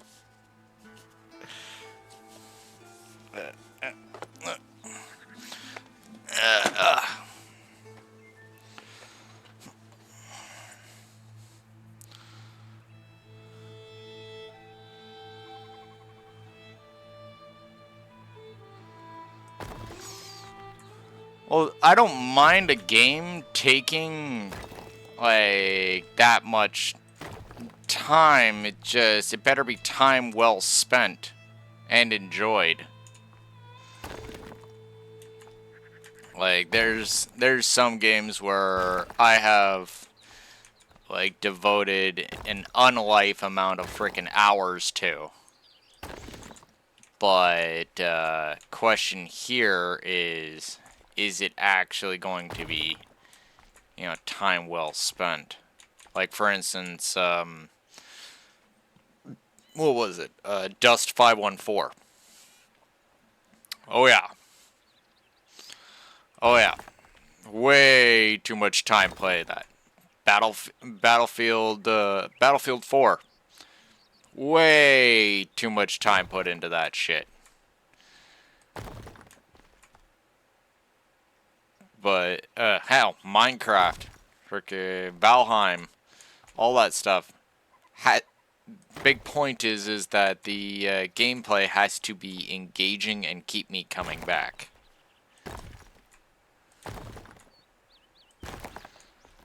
Part of this is going to require, you know, eventually at some point, other players to play with. So they need to make sure that the multiplayer aspect is achieved. And I mean achieved well. Which I would like to exactly see how they plan on doing that, especially if maps are only going to involve, what, a maximum of 16 players or something like that? Fuck. Okay, that was weird. So like a particle of dust or something, like, in front of me and that flew onto my face, and I was just like, the fuck is this? The fuck is this? The fuck is that? The fuck are those?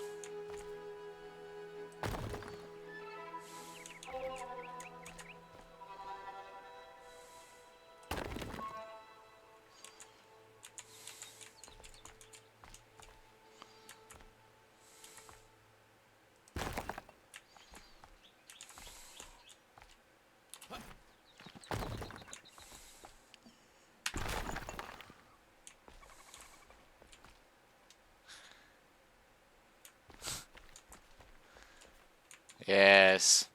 That was a very excellent musical parody.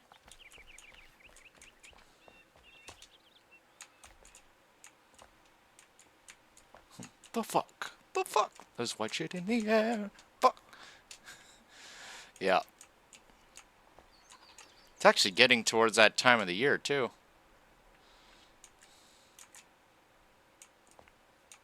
Not particularly where I'm living, because, you know,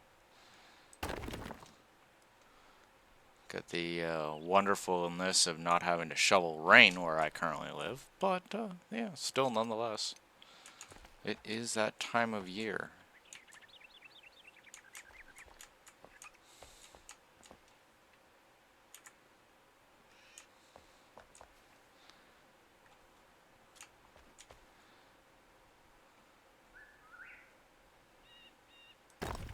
Oh.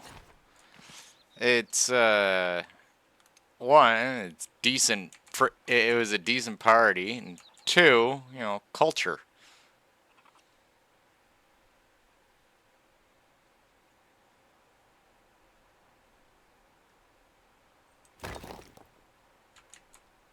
Snow. Don't get me wrong, I have nothing against snow, except for I just don't like shoveling it.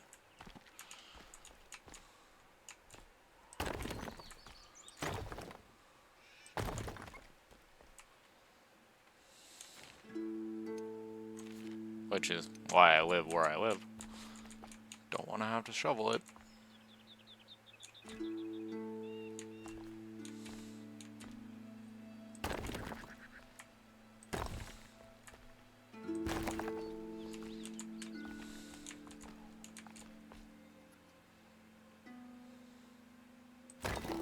Like, good exercise. Jeez, man, it gets grating after frickin'... It's like, yeah, I just finished shoveling up my driveway. Yep, here we go. And then it starts snowing again. By the time... You've been in the house for like half an hour. Your driveway's already starting to fill up with fucking snow again. You're like... The fuck? Hence the song.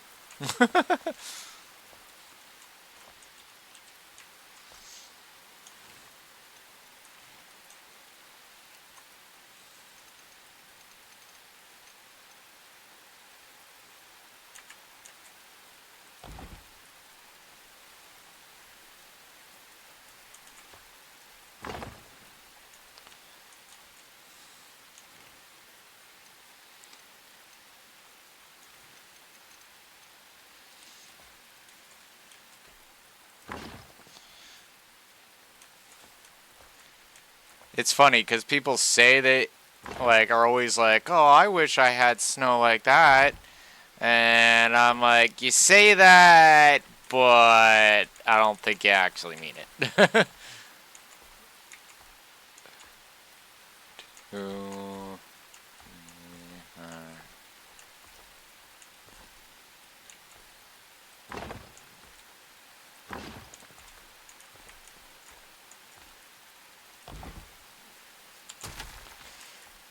Like nobody. But on paper, oh yeah, that seems like some fun. Yay, snow. And then suddenly it's like covering everything. And You gotta, and then the bitch frickin' melts.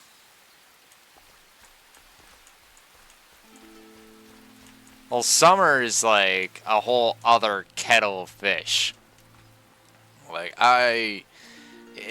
that's why, again, why I live where I live. It's not too hot, it's not too cold. It's, um, it's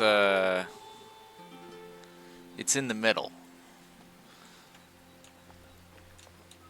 Heat, right? Like, I hate fucking the heat. Oh, fuck, man. Fuck heat. Huh? The hell is this?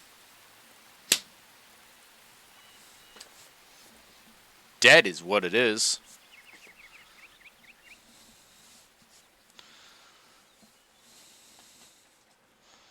Oh, I like spring. Spring and autumn are great.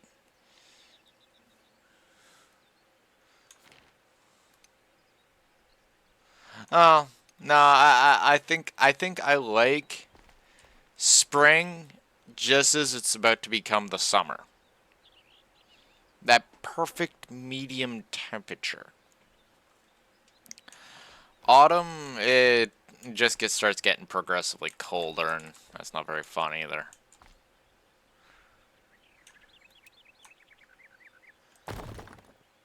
I like a balance in temperature.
Well, welcome back.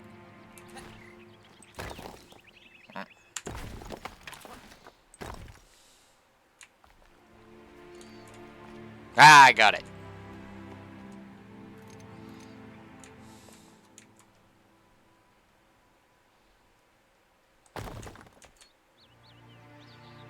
Nice.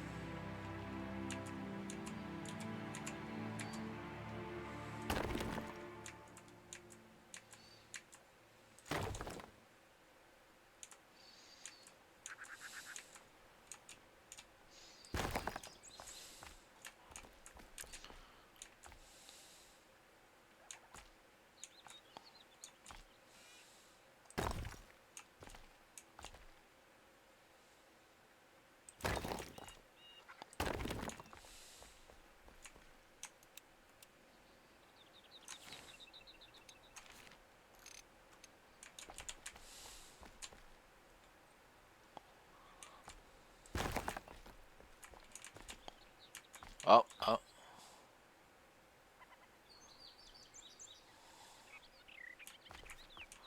Oh, siestas.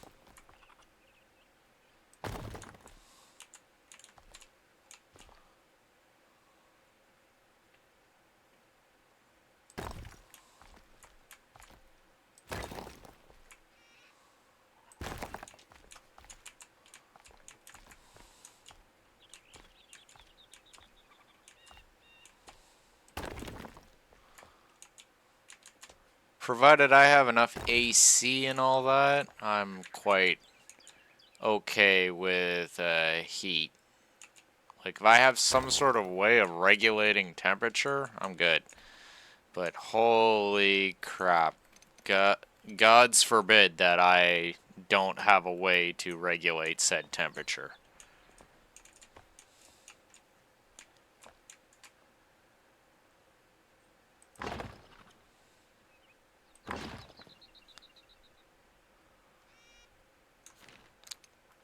Like, I need that temperature regulation, or I'm just gonna lose my mind.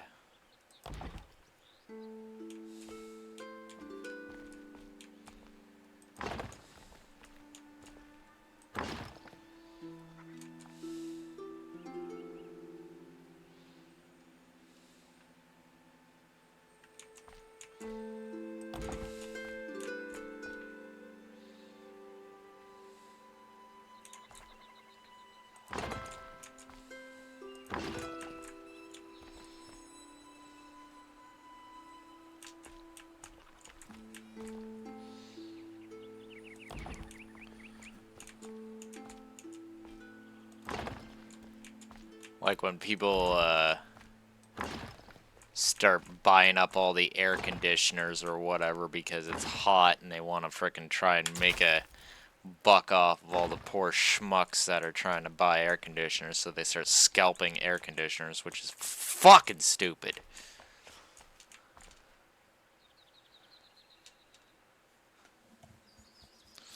Small circle of hell for assholes like that, I hope.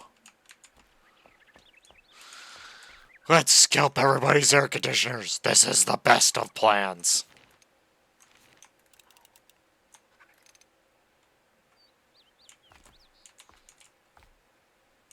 By outside the building area?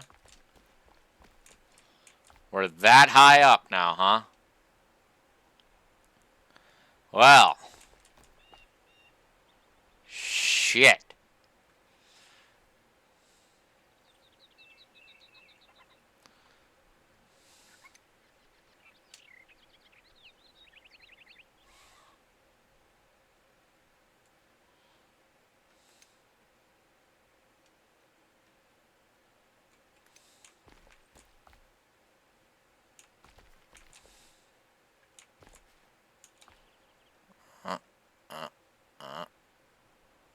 Booyah.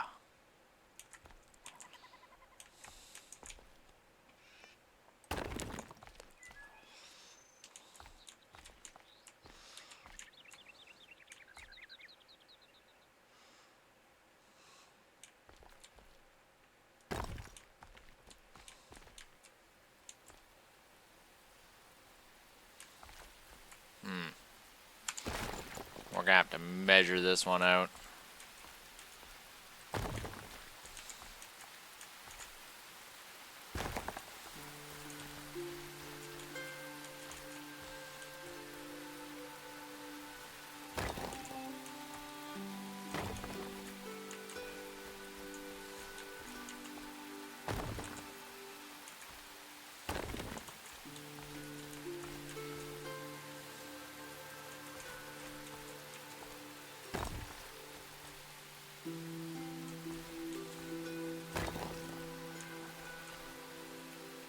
Ah, good.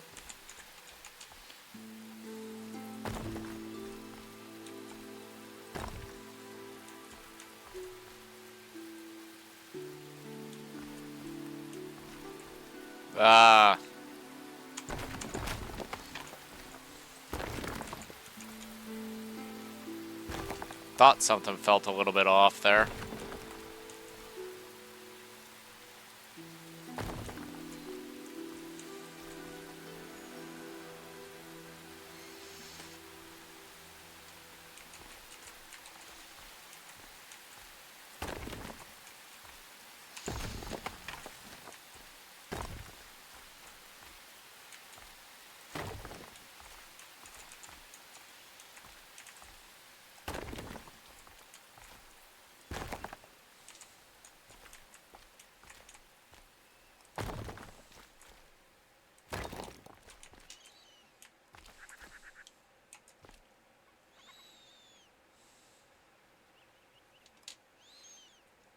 So I guess this is as tall as we can make it.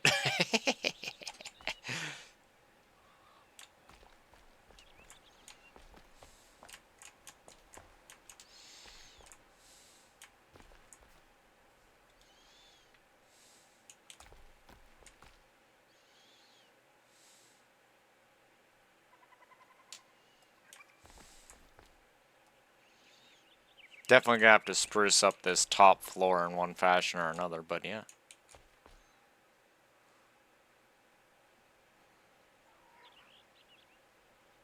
I'd have to like raise it up to the maximum and then make a flame up top here.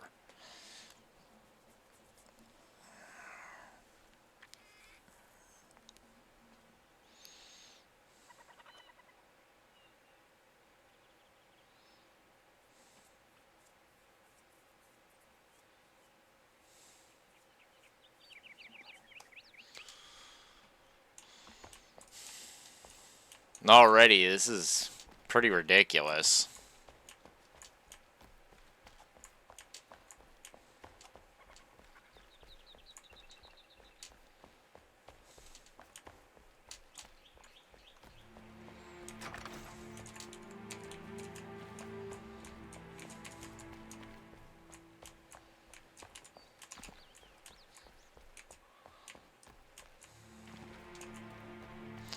Well, that's kind of the question. Do we actually want to go any higher?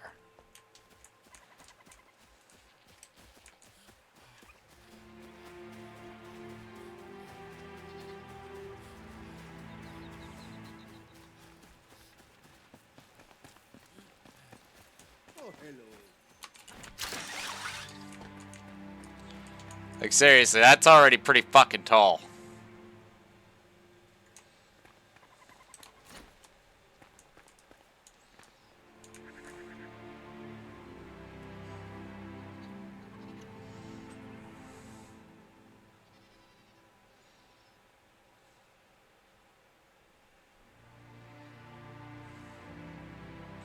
Like, this isn't so much a do I want to, it's like, should I?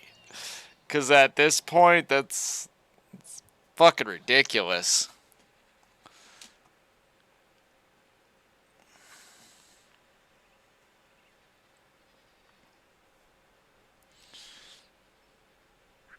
Like, it's easily 3 times taller than anything else here.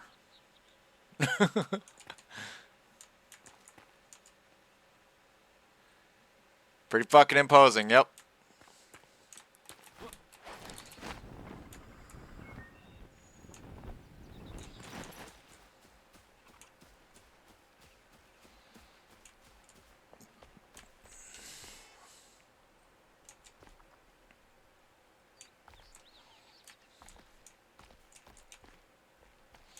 Imagine how much lighting is going to take for this. And keep in mind, this is the other thing, there's going to be an under tower. So, yeah, it's a thought.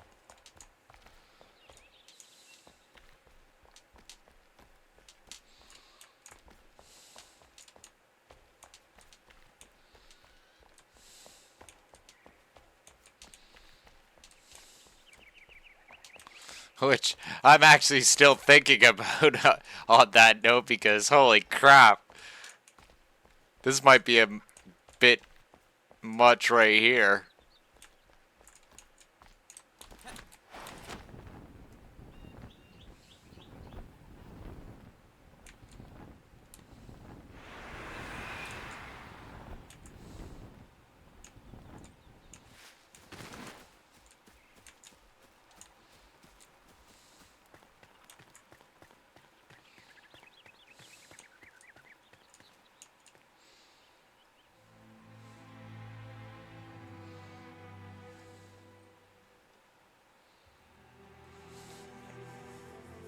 That's pretty ridiculous.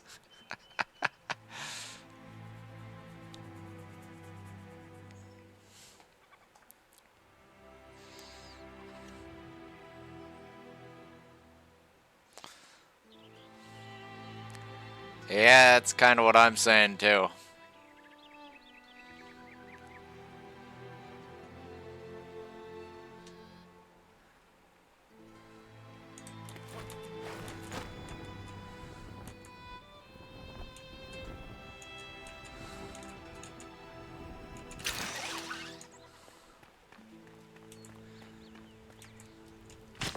Ow. Just falling from there took that much damage. Can you imagine falling off the top of that fucking thing? You going down.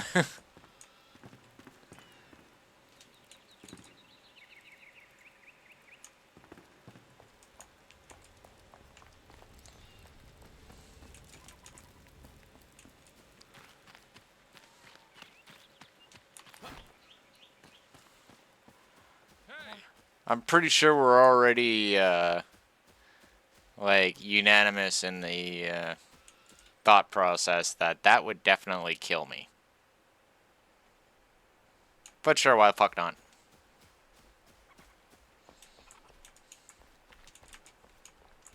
Eh.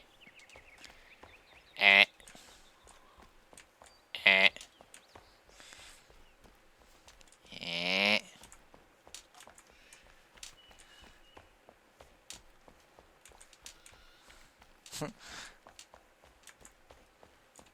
I've heard of building a bridge and then jumping off of it, but this is kind of ridiculous.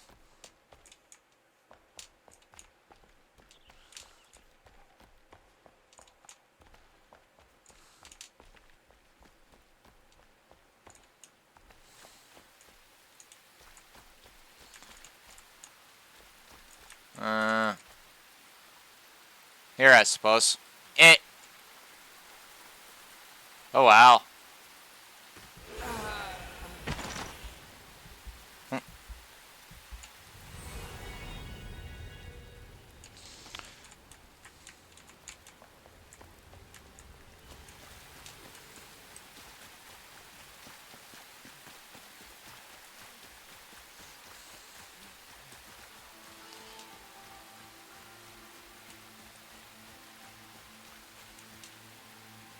Yep.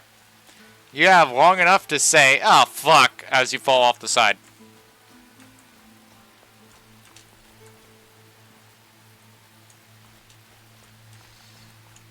Now, all joking aside, let's see here. One, or no, ground, so it'll be 2, 3. Uh, did I count this one? God damn it. Okay, so 1, 2, 3. What is it? 7, 4, 5, 6, 7, 8, 9. Okay, so we got 9 floors, not 7 floors. 10 if you include the roof.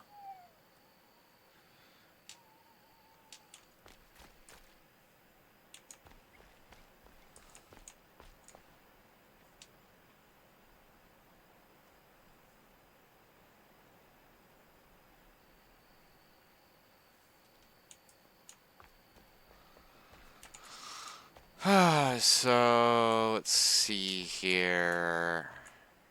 Yeah.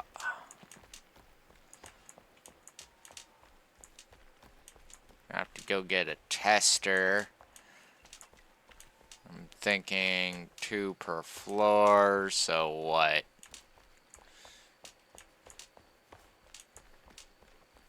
Oh, include the roof.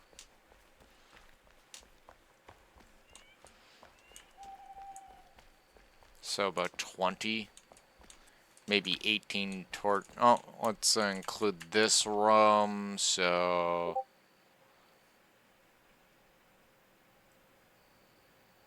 yeah.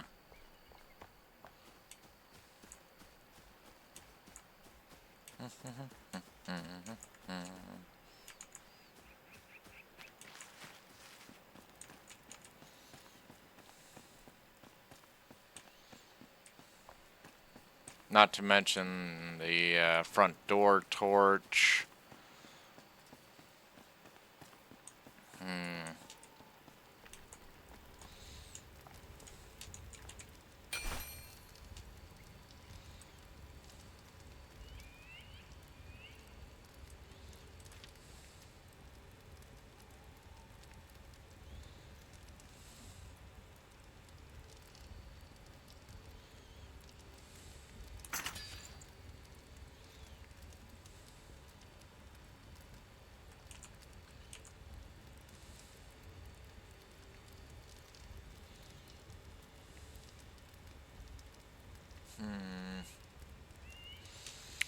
I'm just wondering if I want to actually go and build something better. Hey, wake your ass up. We got work to do.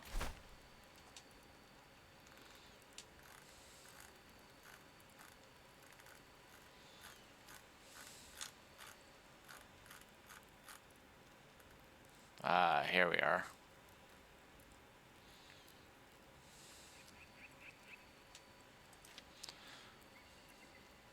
Build that because I actually want to see this. And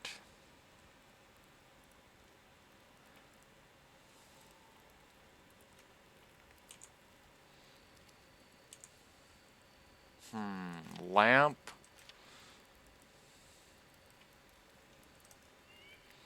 Lamp or chandelier?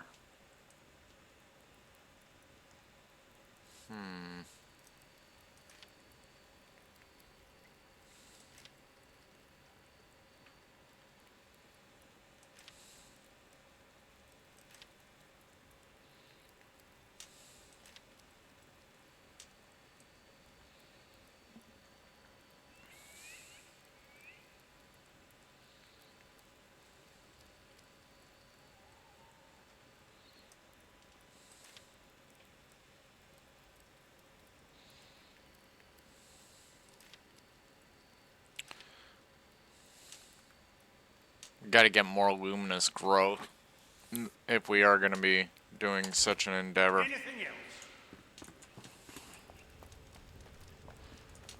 Okay, so first, just get this out of the way right now. I want to see the height of this.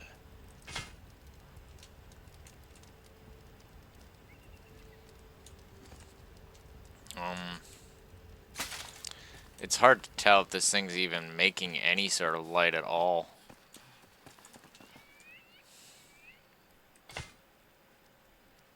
Wow, that's not very much, is it? It's dim.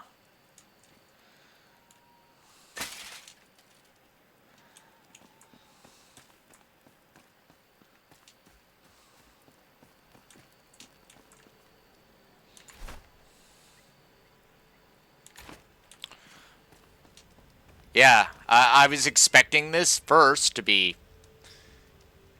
taller. Like, something like maybe this. I was hoping for something as tall as this.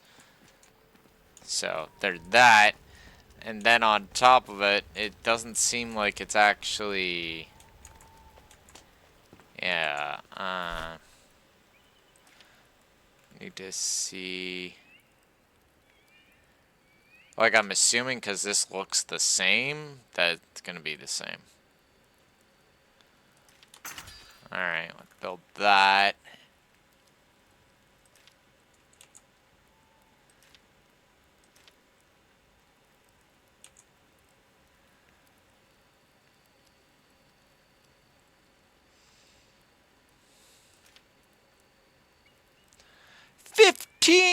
Oh, wait, no, that's the big balefire brazier. Okay. For a second there, I was just like, what the fuck?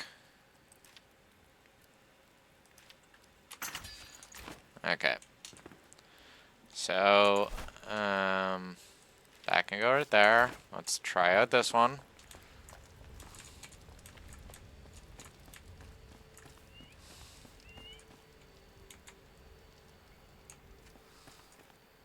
It's about the same height, thankfully.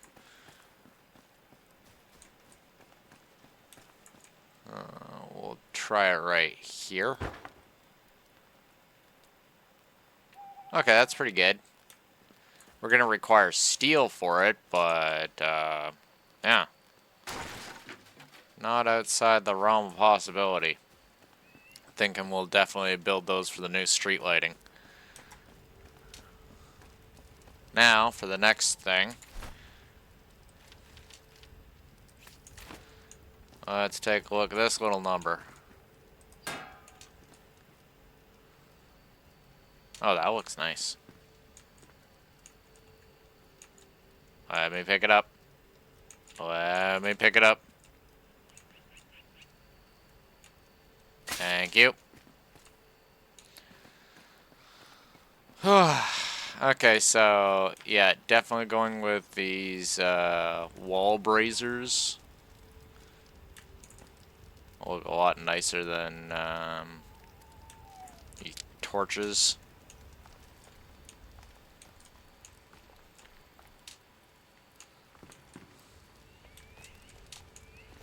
We'll do the tower first, and then,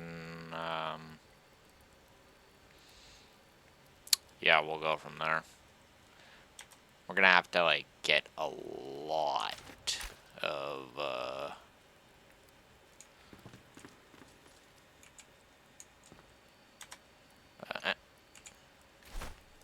we're gonna have to get a lot of steel to make it, though.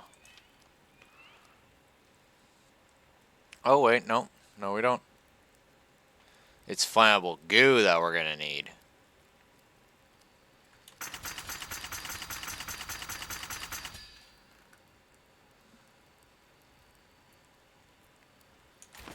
One block at a time. Let's go talk to the alchemist, figure out what's required for flammable goo.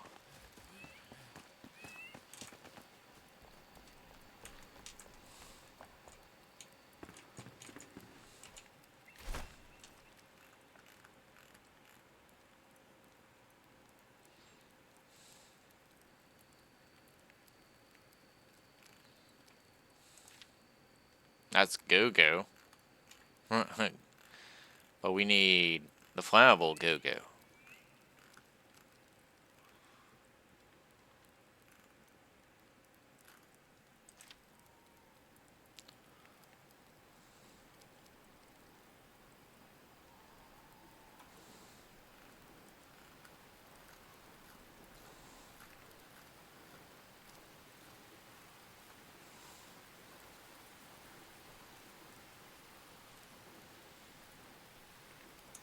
Also thinking of taking the alchemist and his assistant and probably putting them in the lower levels of the tower. And then revamping this house for one of the villager tenants. Just give them an actual proper place to live. Instead of having to build another house.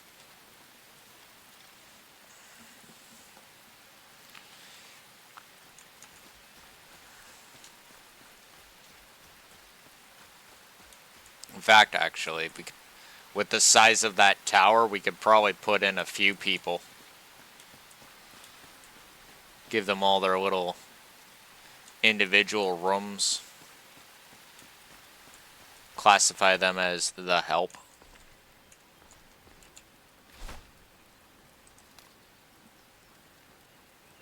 Ah, there we go. Flammable goo. So we need goo. We need alchemic base and coal.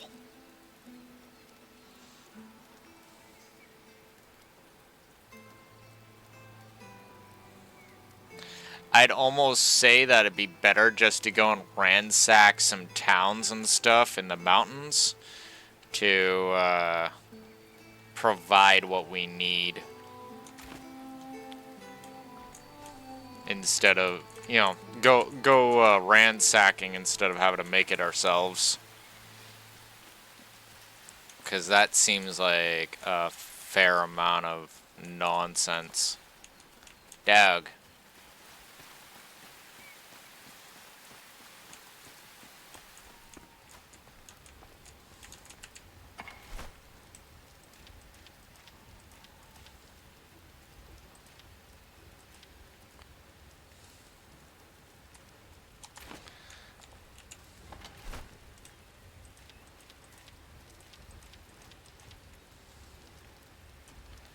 Like, don't get me wrong, definitely could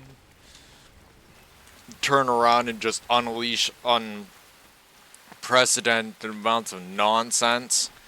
Freaking get the resources, then sit there and freaking wait for everything to get made. Or we could just figure out a quota number, you know, some sort of figure that we would be required for obtaining said stuff, and just go get that shit from the mountains.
I'm thinking like just a ledge walkway that leads up to here, and another stairway that just kind of leads down into darkness, and all this just be open floor.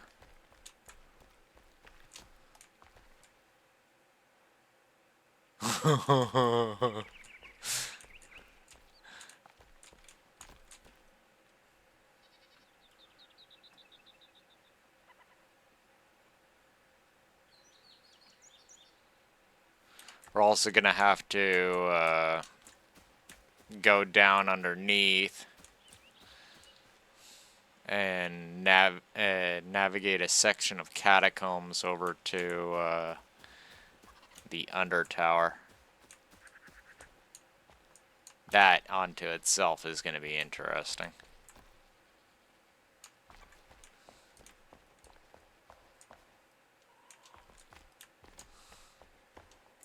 But at least we have some lighting to work in here when we're running around at night. Get some roofing on this portion right here. And yeah, I think, oh, obviously a door or two.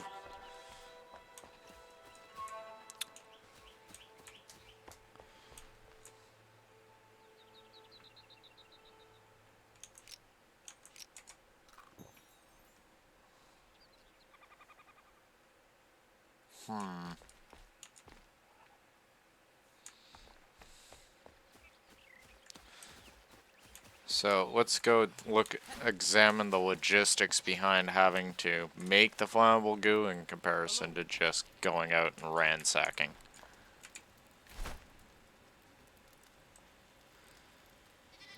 Said that it needed goo, so what's that? That shroud liquid bugged us in dirt. Okay. And then just going with the hypotheticals here. We gotta go get coal and alchemic base. As is, we're already gonna have to make alchemic base. That's the big one right there. This isn't just something that's like, oh yeah, sure, we'll go do that. Don't think I'm realizing exactly how much work's going into shit here. Like, we got 36 alchemic base.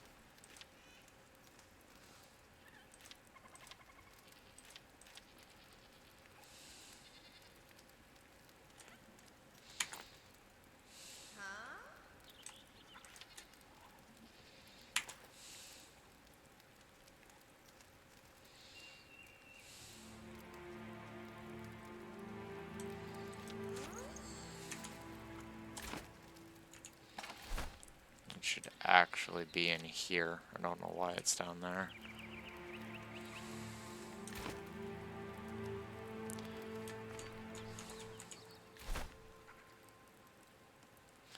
Okay, so we're good for alchemic base, as far as I can see.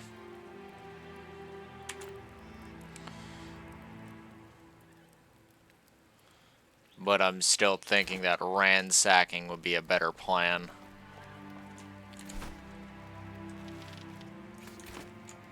Just go to like one of those misbegotten towns in the mountains and just start killing everything. And then annihilate the entirety of everything they have.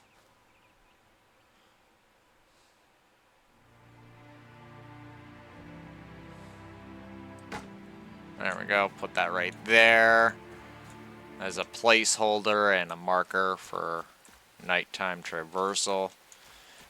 Definitely gonna have to make like some sort of village pathway or something leading out to here. Probably come out all the way here and you know, just going in terms of what a street would look like. Yeah, so extend it out to here.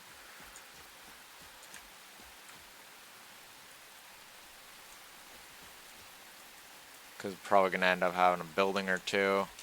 Oh, we definitely gotta move that. That's happening.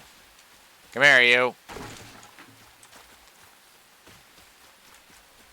I know exactly where I'm putting you now.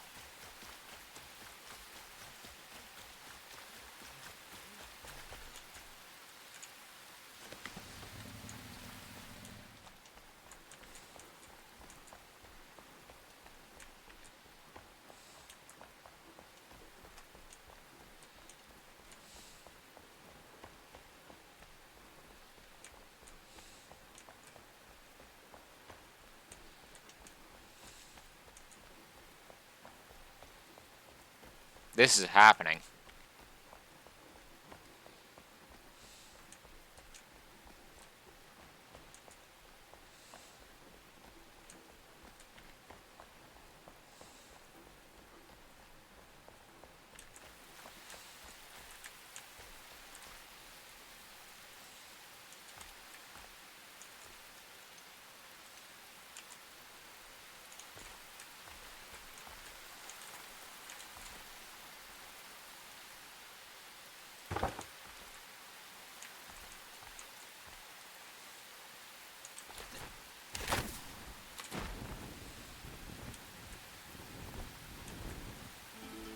Worth it.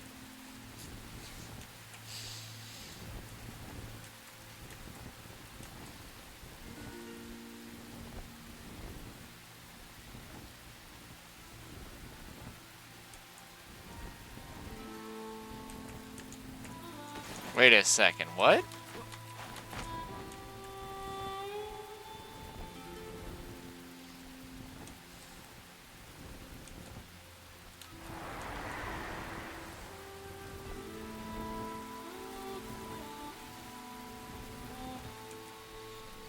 Some interesting things being seen by aerial reconnaissance.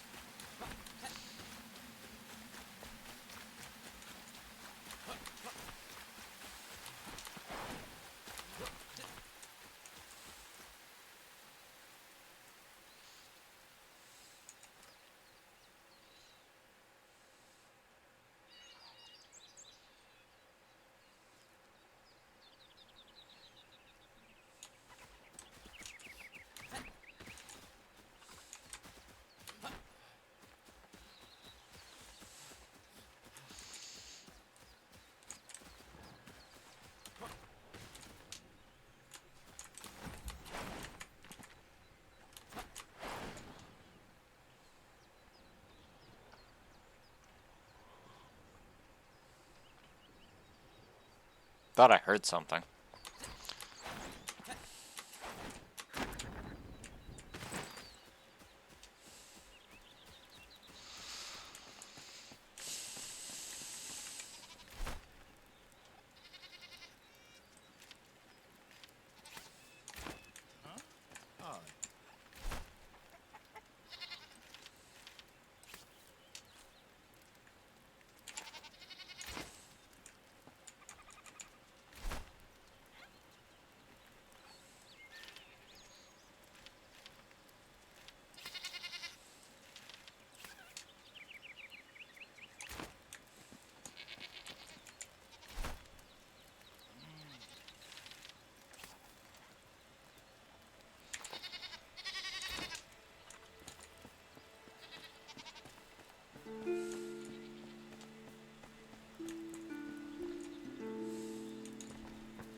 Well, first thing I might want to do is heal myself up before I go and do something stupid.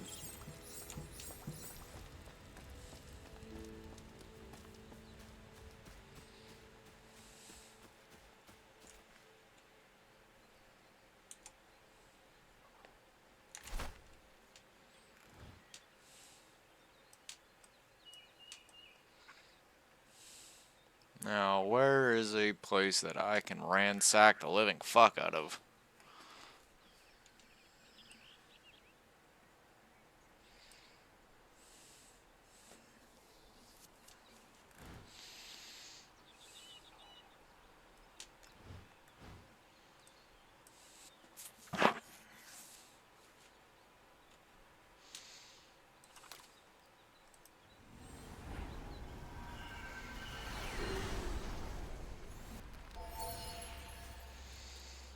It's the problem with this idea is that there's only so many villages and stuff out here.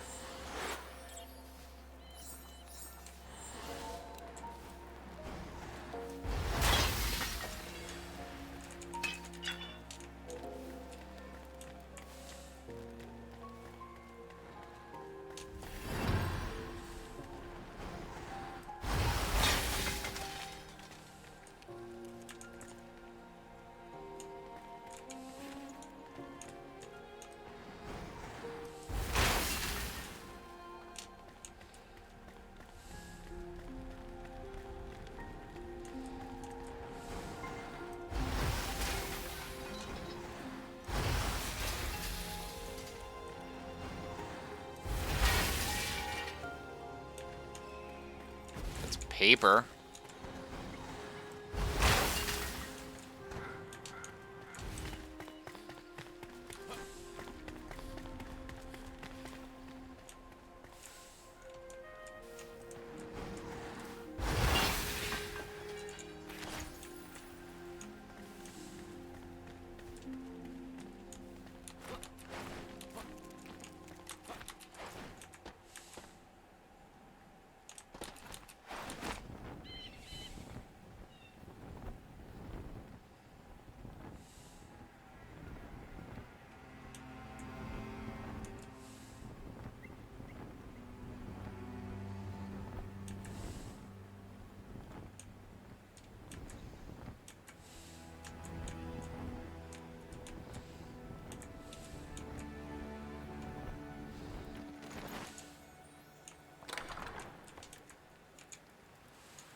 Fuck, I keep forgetting to...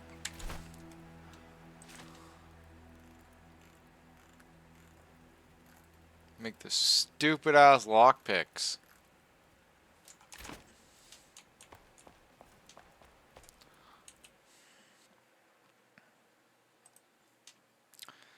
Oh, look, there's the first bot of the night.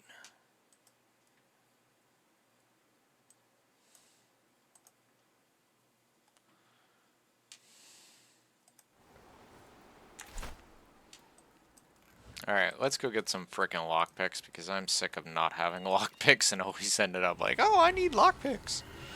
It's like, can't do shit without lockpicks.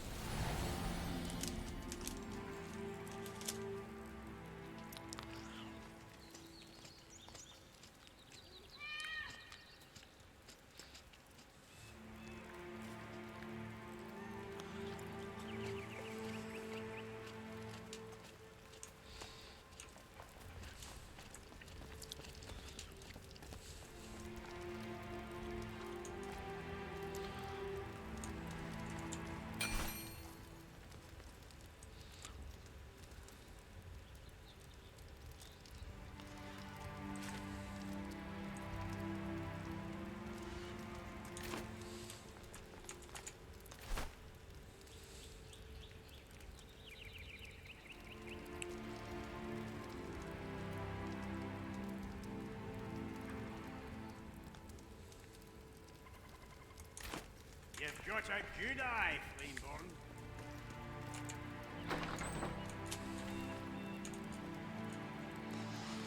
Oh, look. Blacksmith and his daughter, nowhere to be freaking seen. Oh, I wonder where they could be. Oh, I wonder. So wonder. Here's sarcasm in my voice.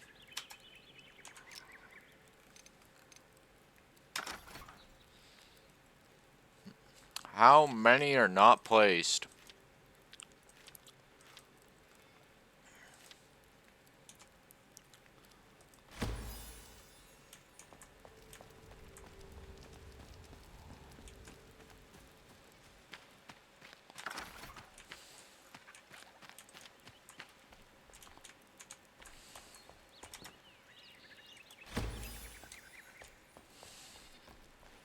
They really need to fix this because it's actually starting to become annoying.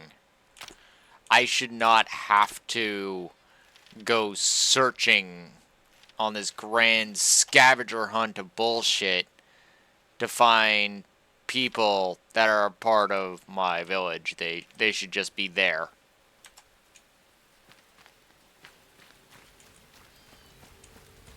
Like, if I place them, they should just be there. Not, oh, they fell through the ground or some stupid shit like that. Now we gotta go and, like, go freaking respawn them somewhere. Alright, looks like everyone else is fine.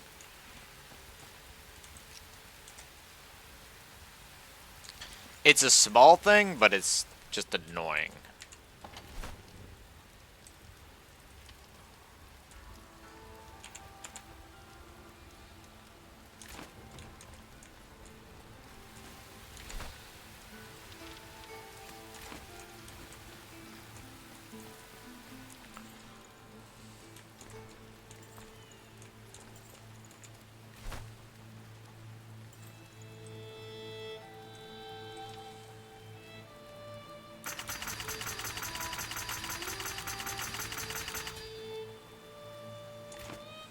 Is that it?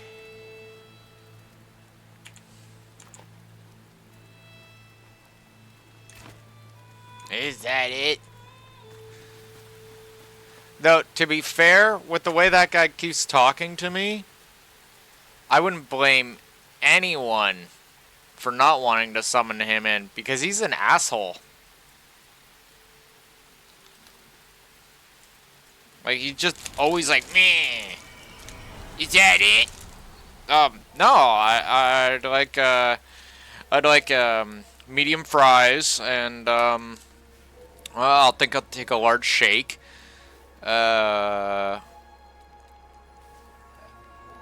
Actually, no. I'll take an X large Coke, and could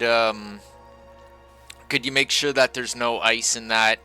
And oh yeah, an apple pie, and make it snappy.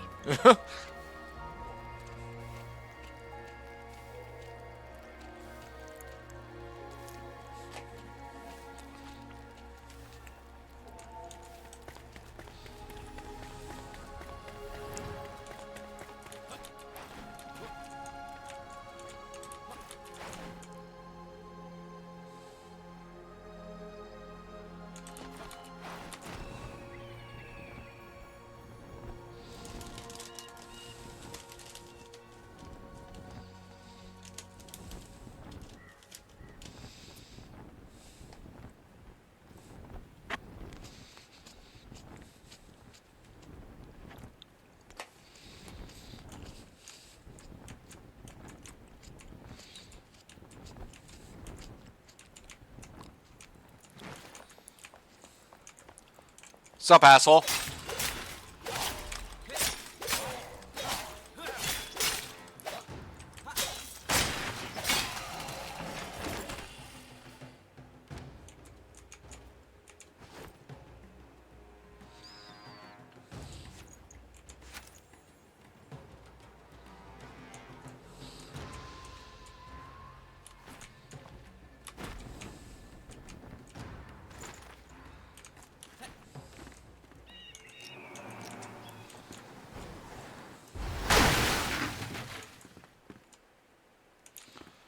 Ransacking I will go. A ransacking I will go.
Gotcha, bitch.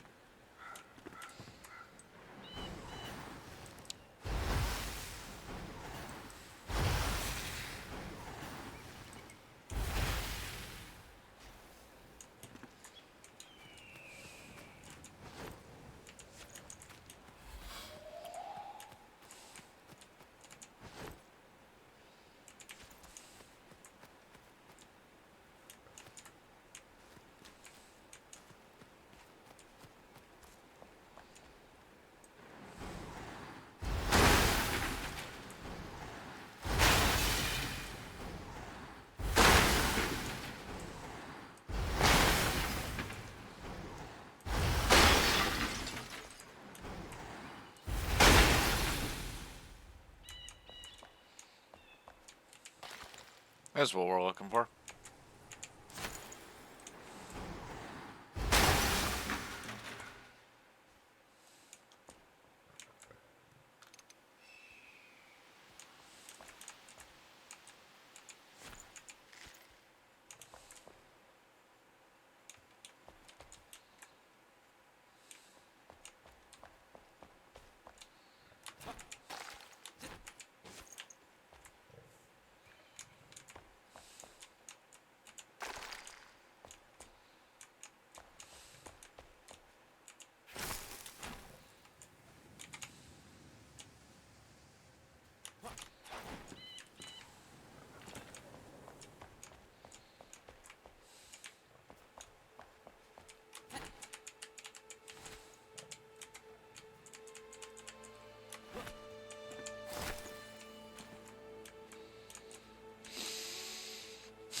Oh yeah.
Nice.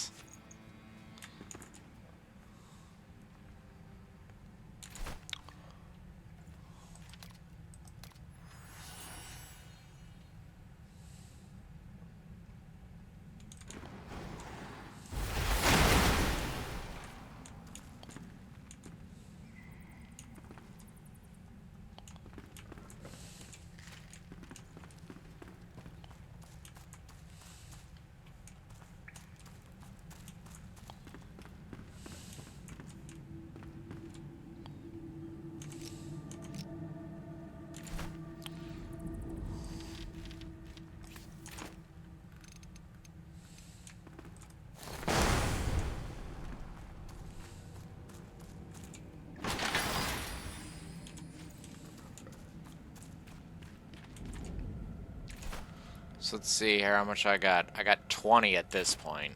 I need 2 each. So, good start, but we're gonna need more. A lot more.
Don't you fucking touch me. You just stay the fuck back there. Ah, shit. No, don't touch me. Ow, asshole. Stop that. Jerk. Give me that.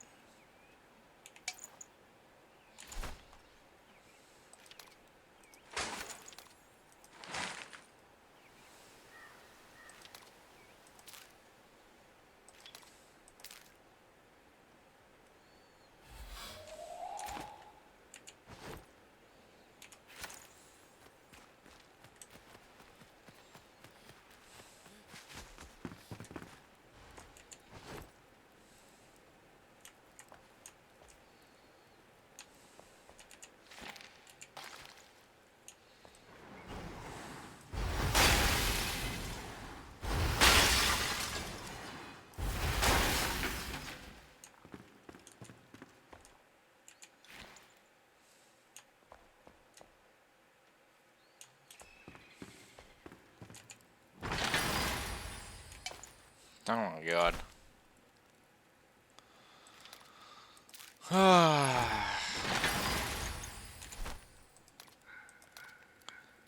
Yes. Do you want to delete this? Yes, that's kind of what I said.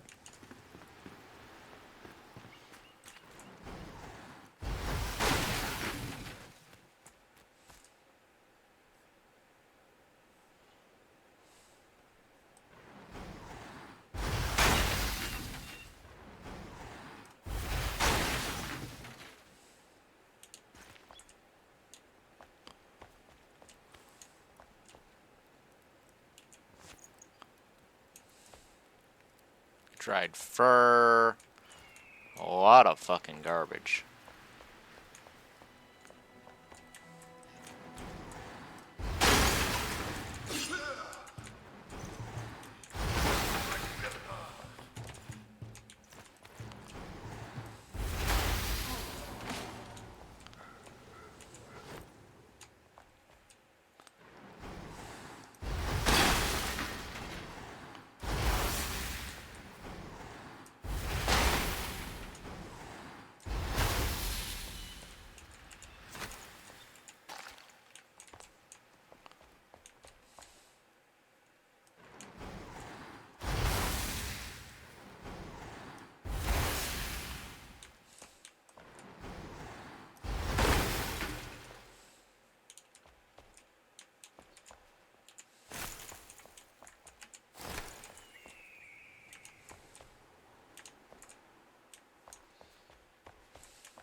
This guy just wiped out my entire, like, tribe.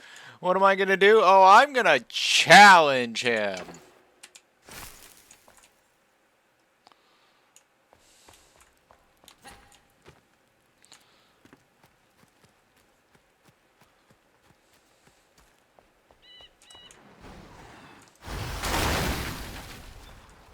Like, I get it. Honor and all that. But seriously. Guy could have approached the situation just probably a little bit better.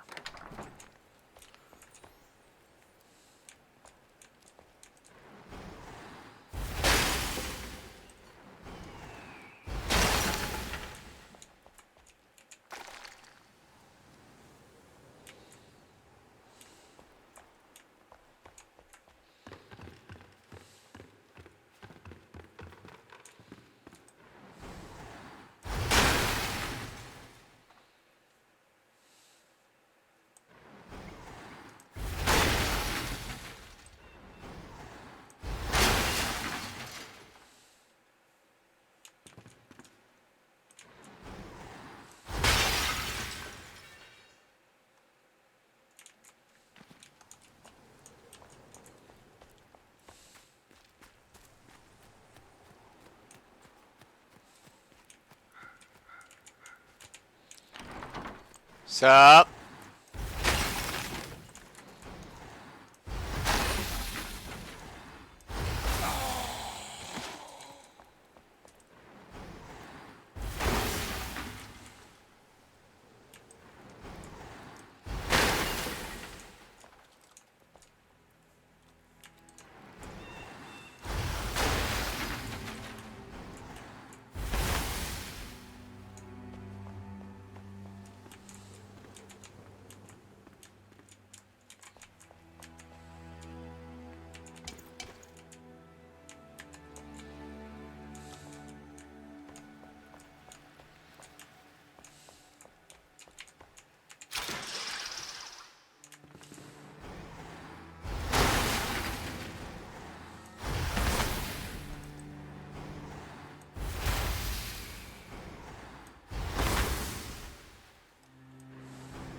Ah.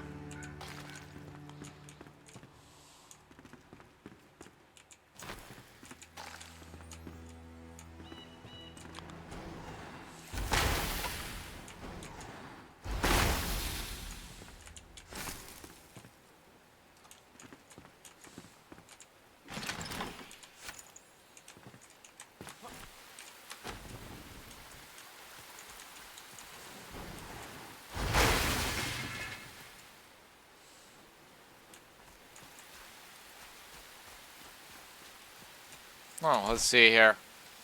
34. Pretty damn good. Let's take that back and think we'll have enough for torches. At least for the tower anyway. Town's gonna be a little bit more work.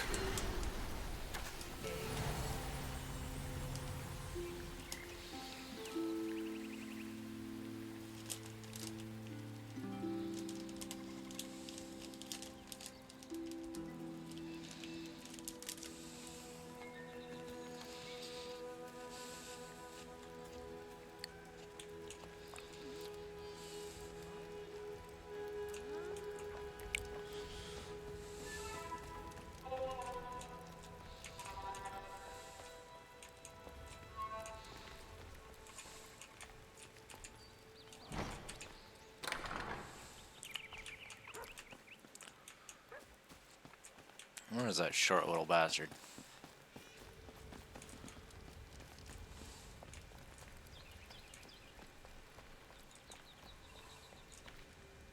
Hey. Hello. What is this, a game of jumping on the bed? Whack.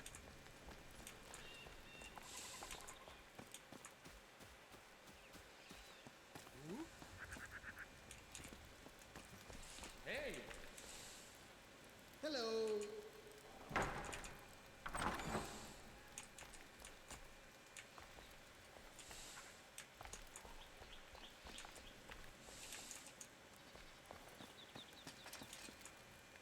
the fuck is he? Don't tell me that this guy disappeared also while I was out and about. Well, Dragon, that's actually exactly what happened.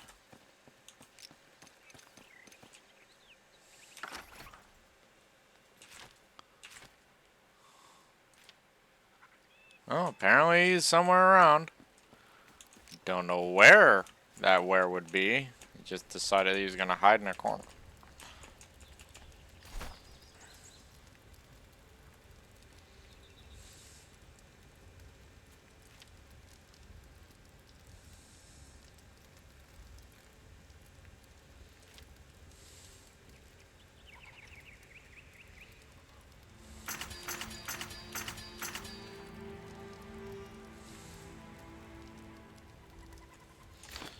See you later. Alright. Let's go try this out. See if I got enough. Might need 10. Didn't want to make too many just in case.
Alright, initial lighting is completed. Still need to put something onto the roof or whatever.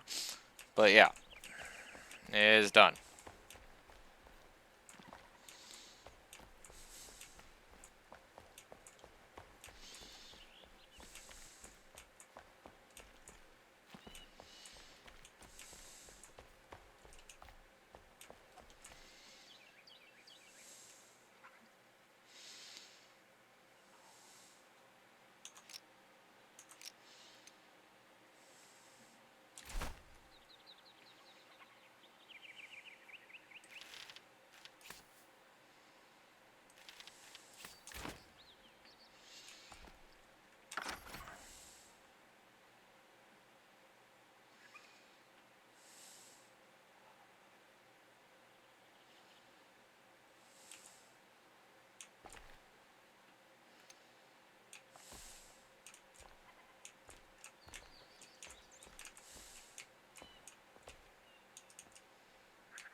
Okay.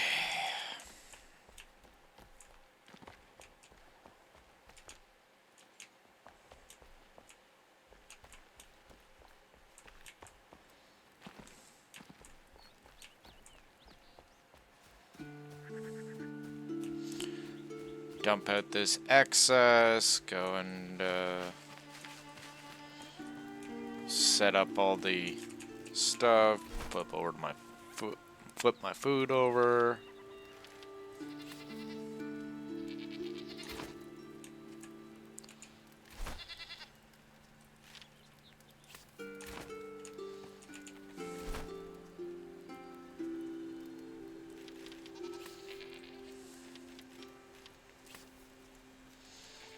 There we are.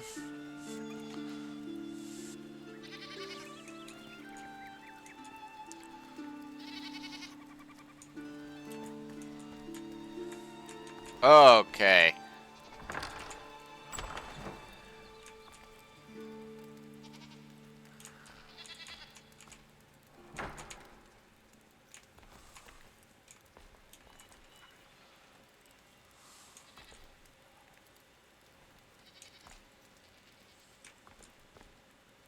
Something is missing its textures. And I am wondering the why.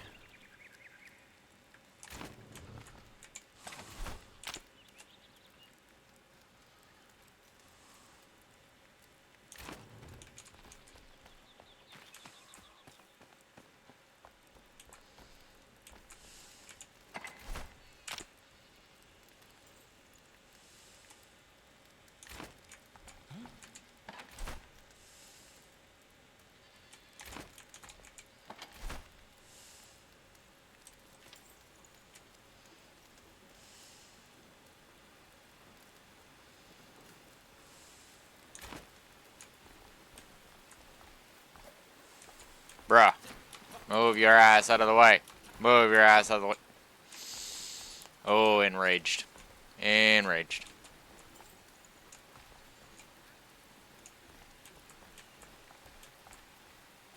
Can we get the fuck out of the way?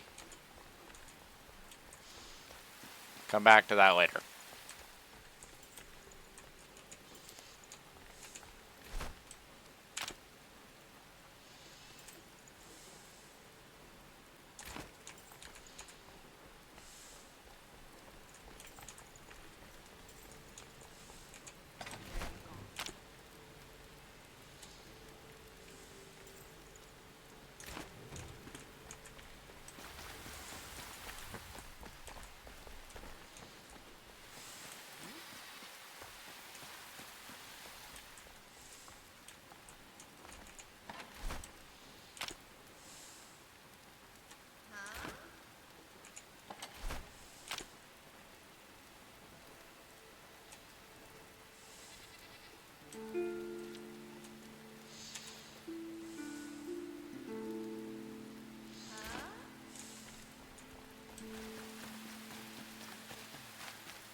Okay, grab that. We're going to need more of this.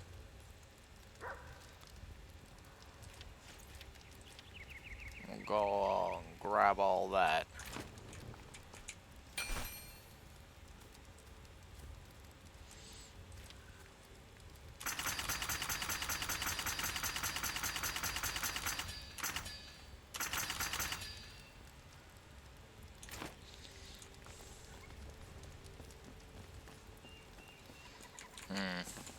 Probably gonna want my scaffolding also.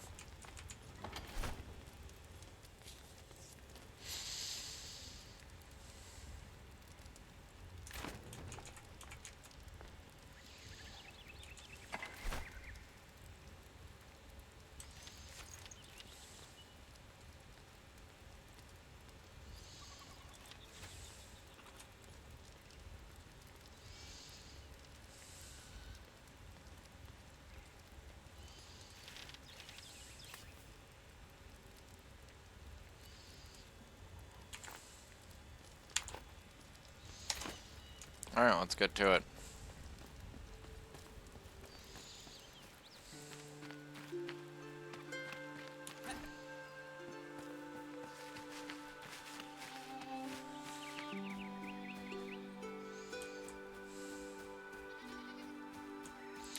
Then after this, we can start thinking about windows.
Okay, so 2 lamps in that room.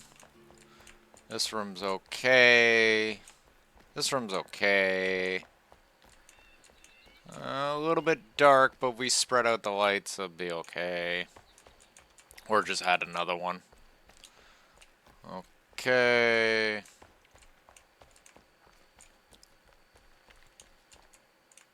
Bit dark and spoopy, but okay. This one's good.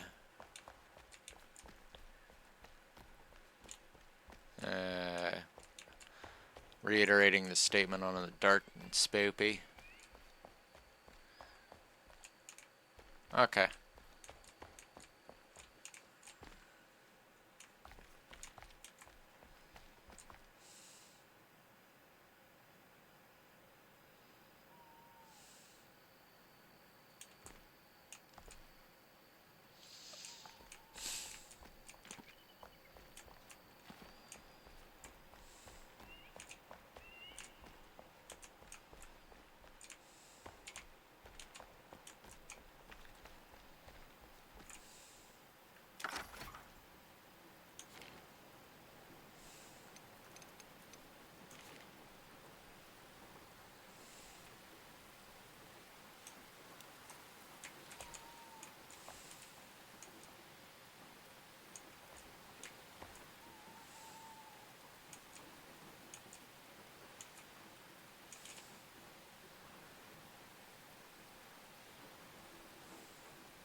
Okay, there we go.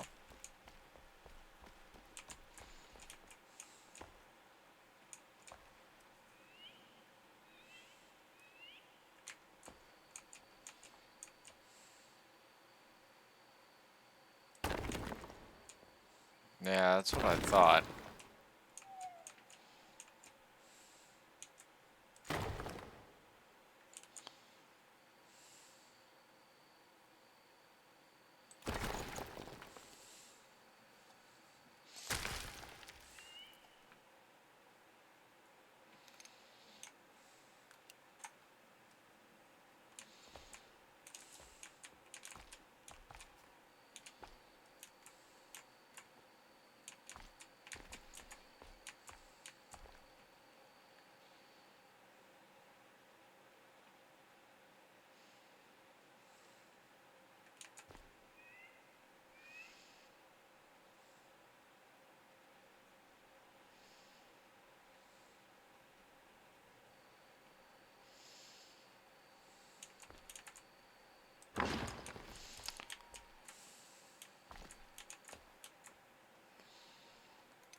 Okay.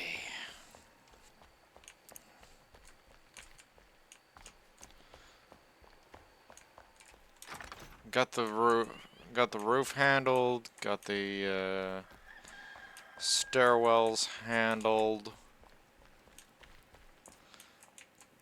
Need to put an outdoor light, a light for in here, and we're good to go.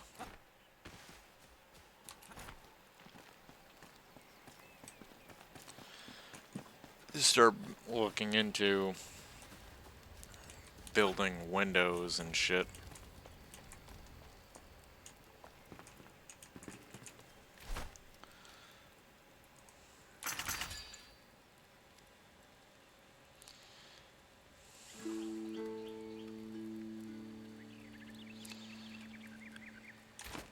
See you later.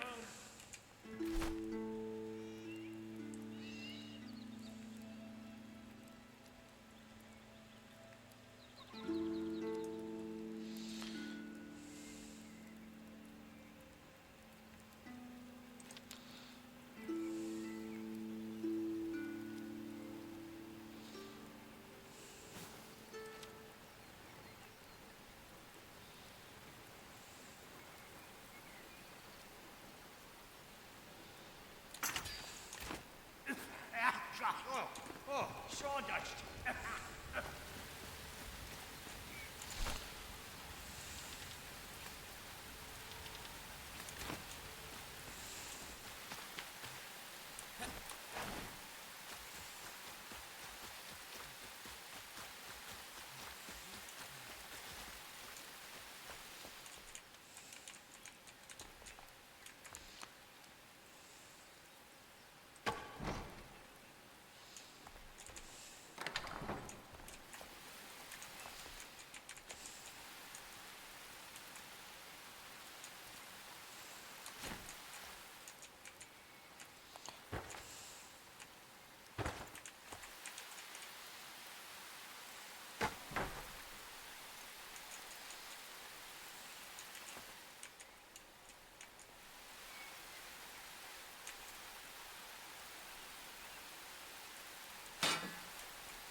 Holy shit.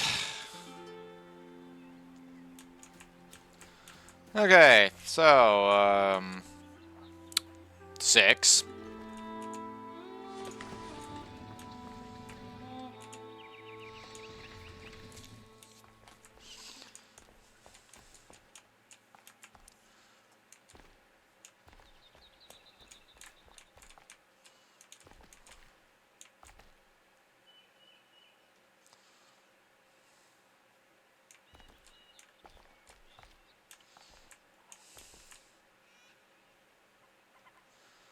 "24 fucking windows.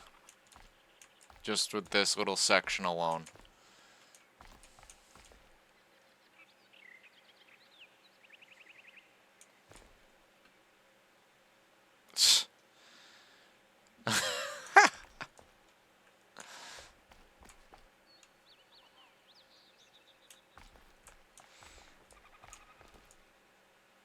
"25 if you include that one. Plus the 7 below. Yeah, great.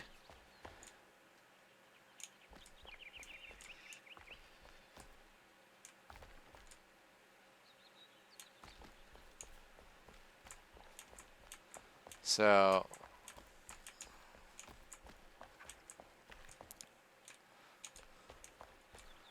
on, what is it, 10 floors? No, 9 floors.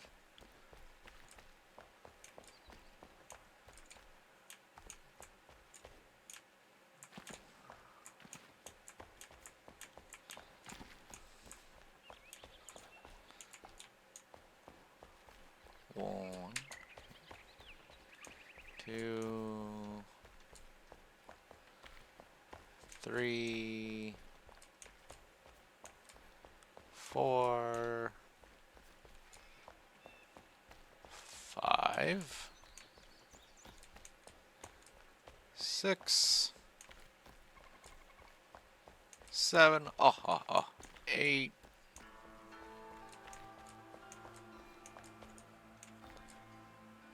No, 1,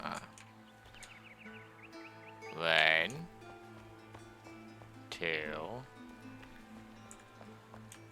3, 4, 5, 6, 7, 8.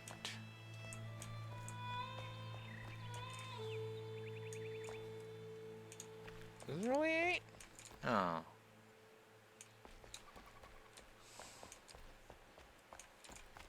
Yeah, it's 8, so,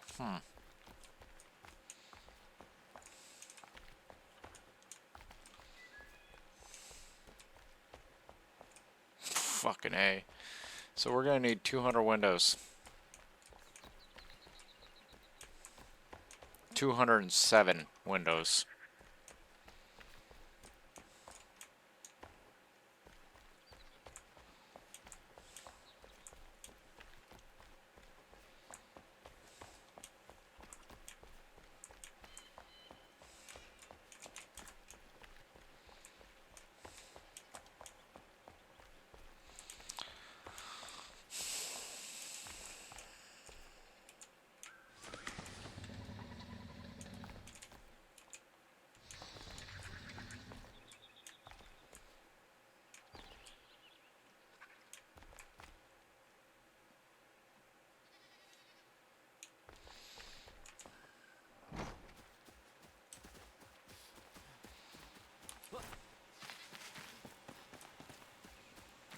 Could just go for the wooden window theme, but I was thinking of something different.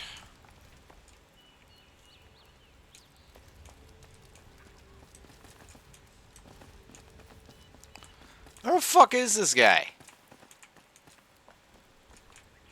Jesus.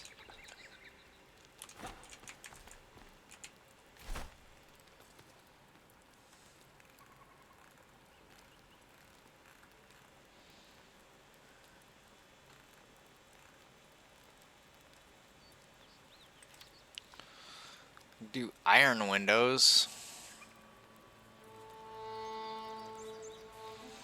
Apparently there's glass involved though.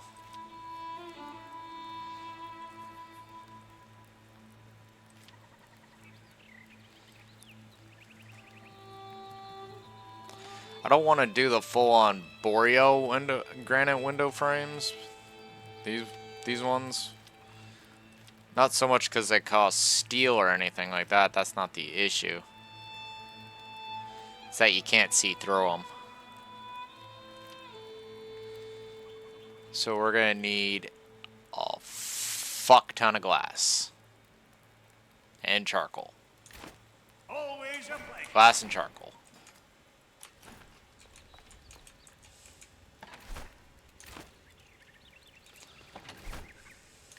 I don't even know if we have enough wood for that.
Well, we'll figure all this out in very short order.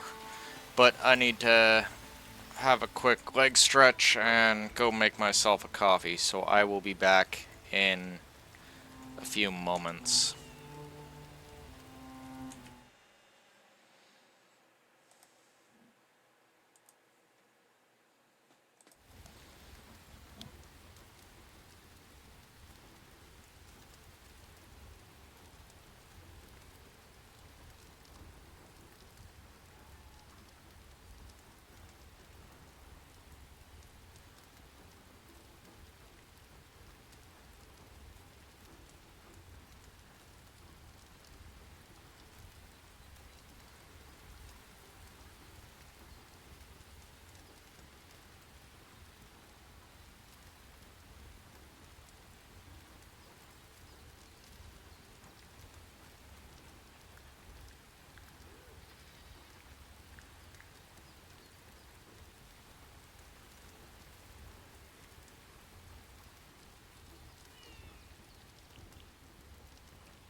Just realized my mic is muted.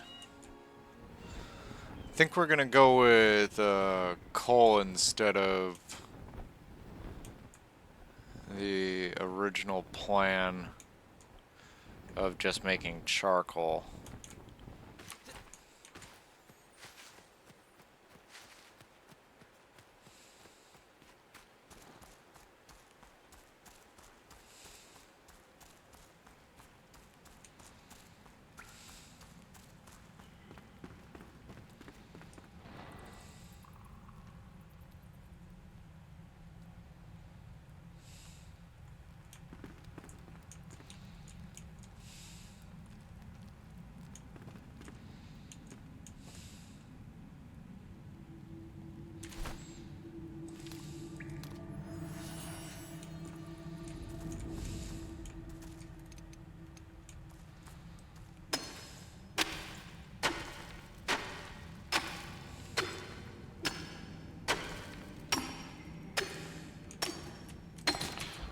Ow!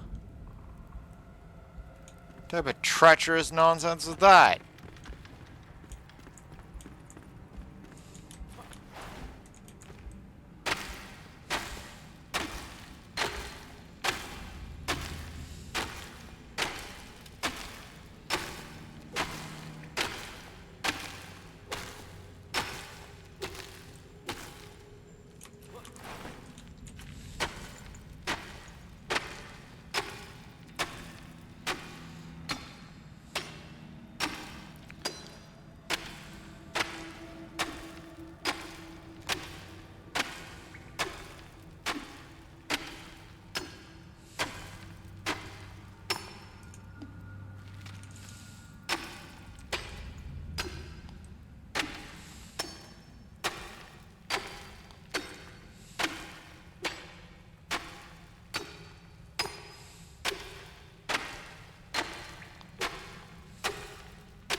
That should be good enough.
Well, thank you for the follow, Warzy. You can also find the Discord details in the About section of the channel. And you can just pop in there if you want to begins the conversing and all that great stuff on the Discord.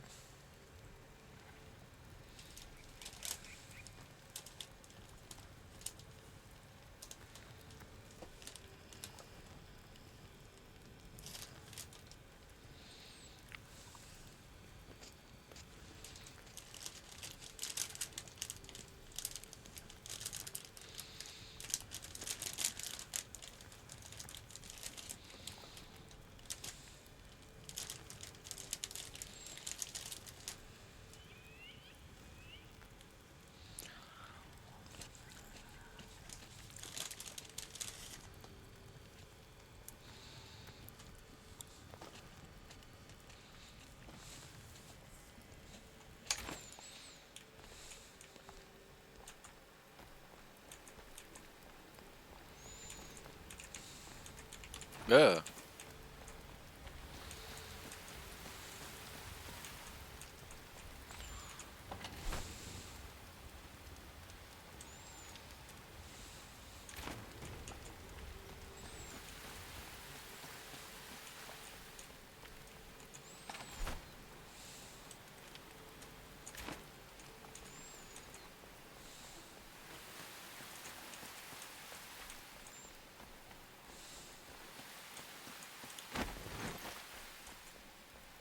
Hmm.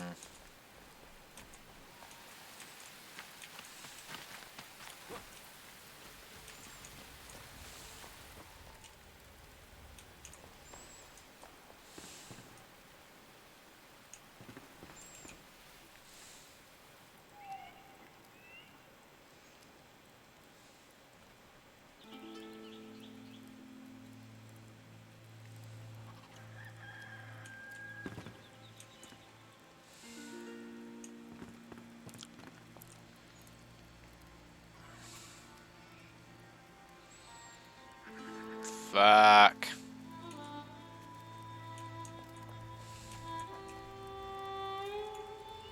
Mario.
Now I gotta figure out what I'm gonna fill all this with.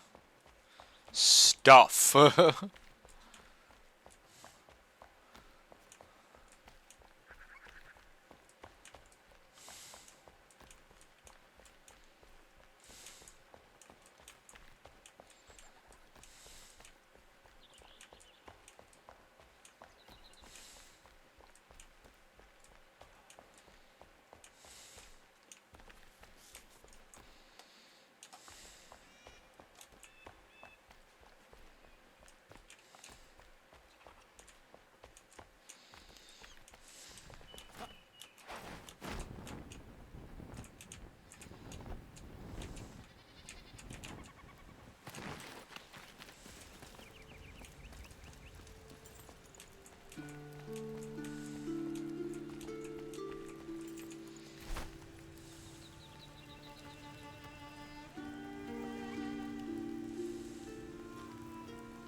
Hello. Hey.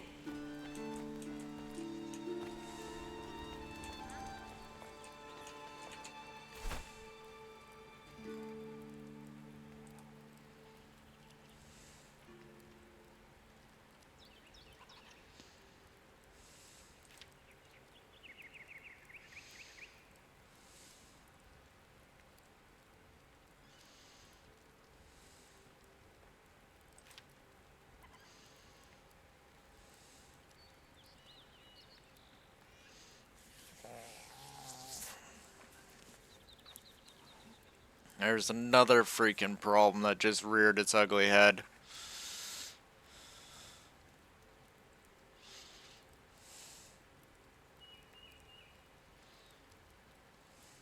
We're gonna need a lot more charcoal and a lot more iron just to frickin' create all that crap. Ugh.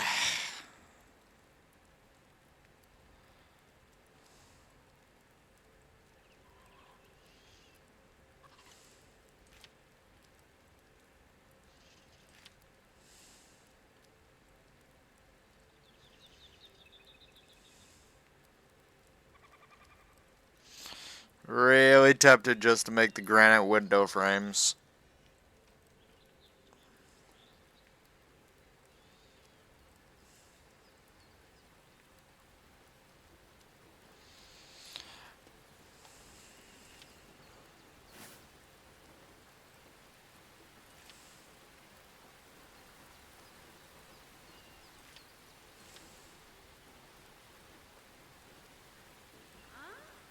That's the other thing that I'm kind of curious about. It doesn't even have,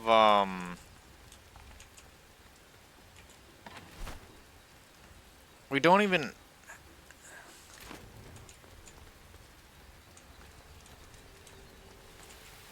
I'm confused. We don't even have glass in those windows. Why does it cost glass? I've never noticed it anyway.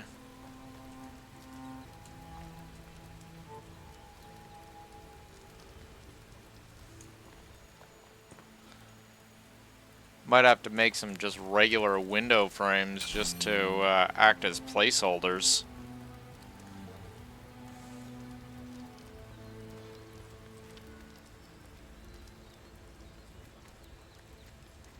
Which even that would require a whole buttload of frickin' wood.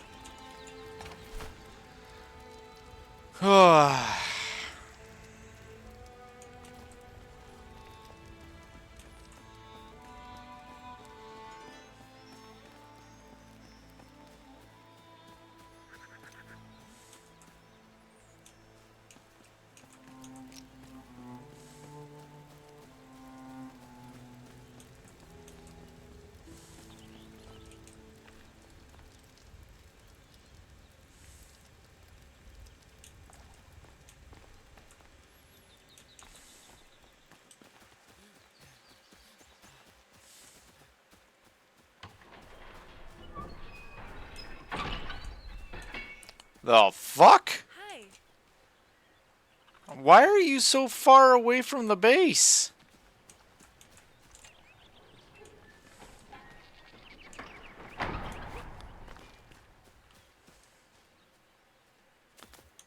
I don't remember her wander radius being that far.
No, I'll get some placeholders put in those windows for now.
I think that should about cover it.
I think my calculations might have been a bit off. Nope. No, they're not.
There we go.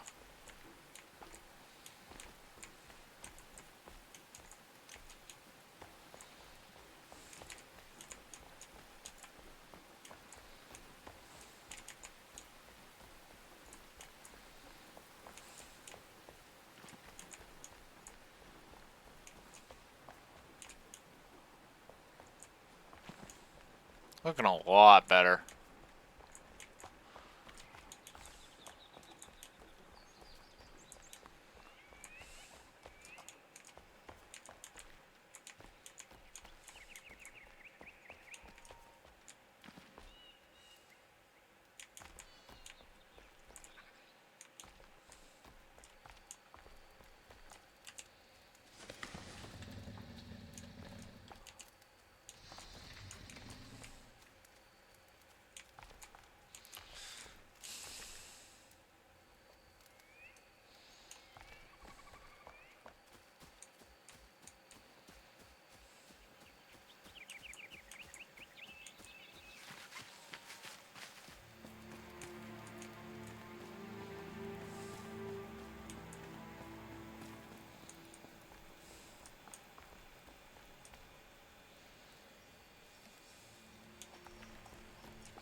to move that over too, aren't we?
I got a lot of fucking weapons.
Alright, nicely moved into the tower for the here and now.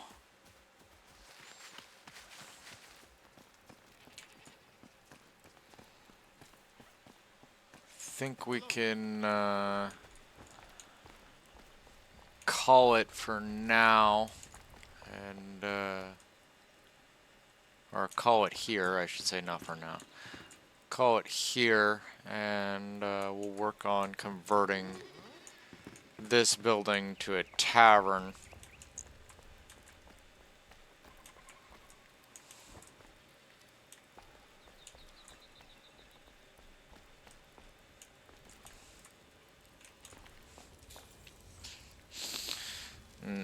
once we move the mannequins from the basement, we'll convert this second floor into some rooms. And yeah, get this place into working order.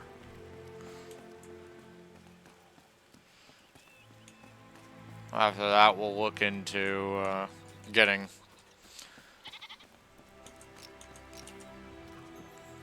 some buildings going for all the new residents that have been put into this village.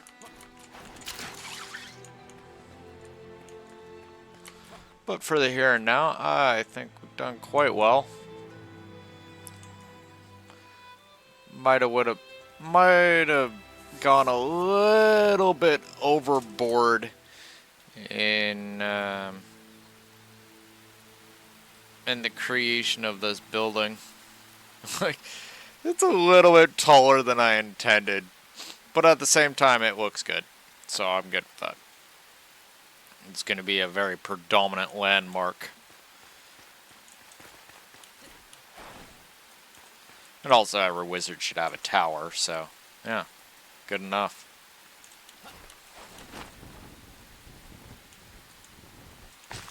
Ow.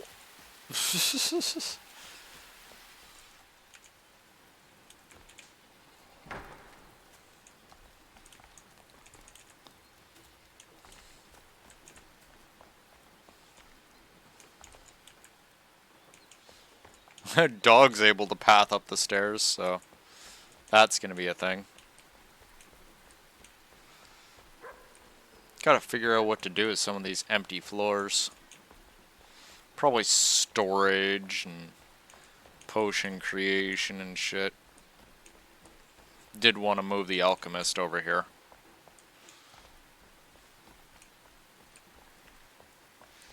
Get all the wizards under one roof. Maybe put the crypt keeper in the basement.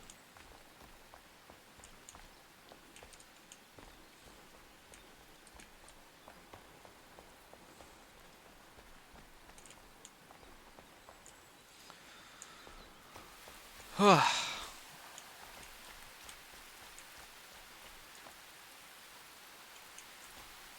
all in all, I am quite happy with this.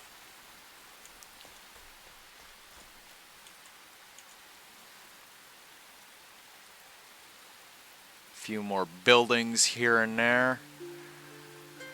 I'm thinking like a few more buildings in that corner. Maybe a bit more farmland. Maybe some more trees to fill up the gaps. Either way, though, like fucking this town's looking pretty fucking snazzy. Not too shabby at all. This tower gives me a decent and imposing vantage point to kind of keep an eye on everything.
Yep, thinking about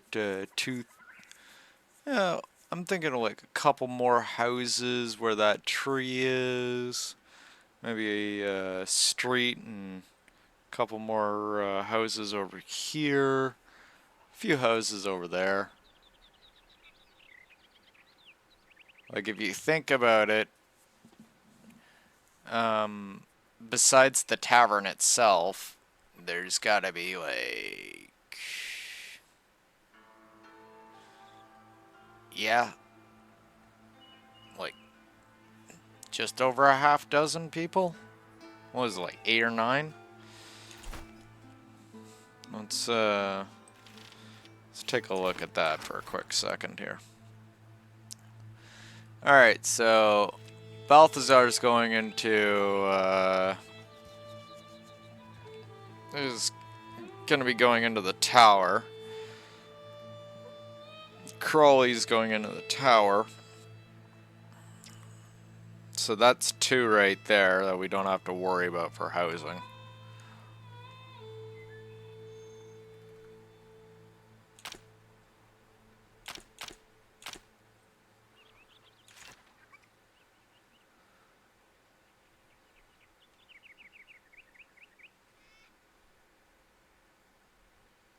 Three, actually.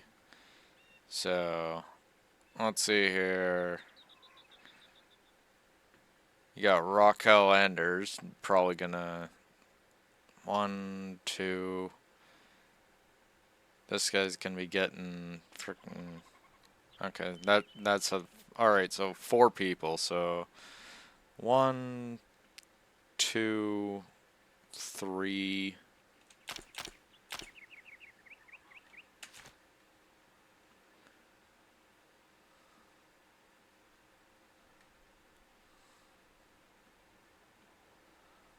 4, 5,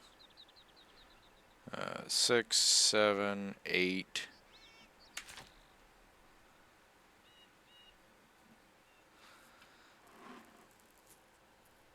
So 8 houses.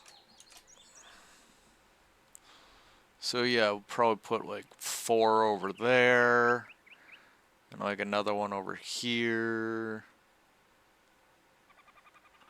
or another 2 over here. That'll make 6, and we'll cram another one over there. Yeah, yeah. Bit more housing development, but yeah, won't take too long. Then we'll just pockmark trees in between everything.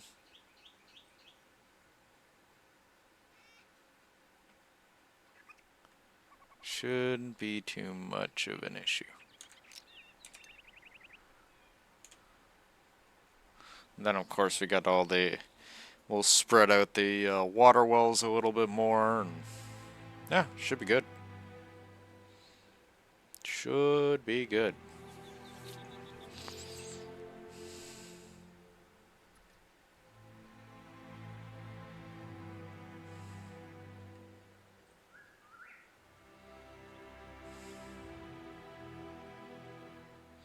But anyway, we're gonna chop it off here. I'm gonna take a break, and yeah, we hopefully, provided real life doesn't decide to rear its head on me later today, and all that good shit, I should be able to get onto that construction and you know, continue improving this tower even more. So yeah, if you like what I do and all that great stuff, like, subscribe, leave a follow. All the love and support is greatly appreciated. And I will talk to you guys later this evening. Guys, have a great day. Take care. Bye-bye.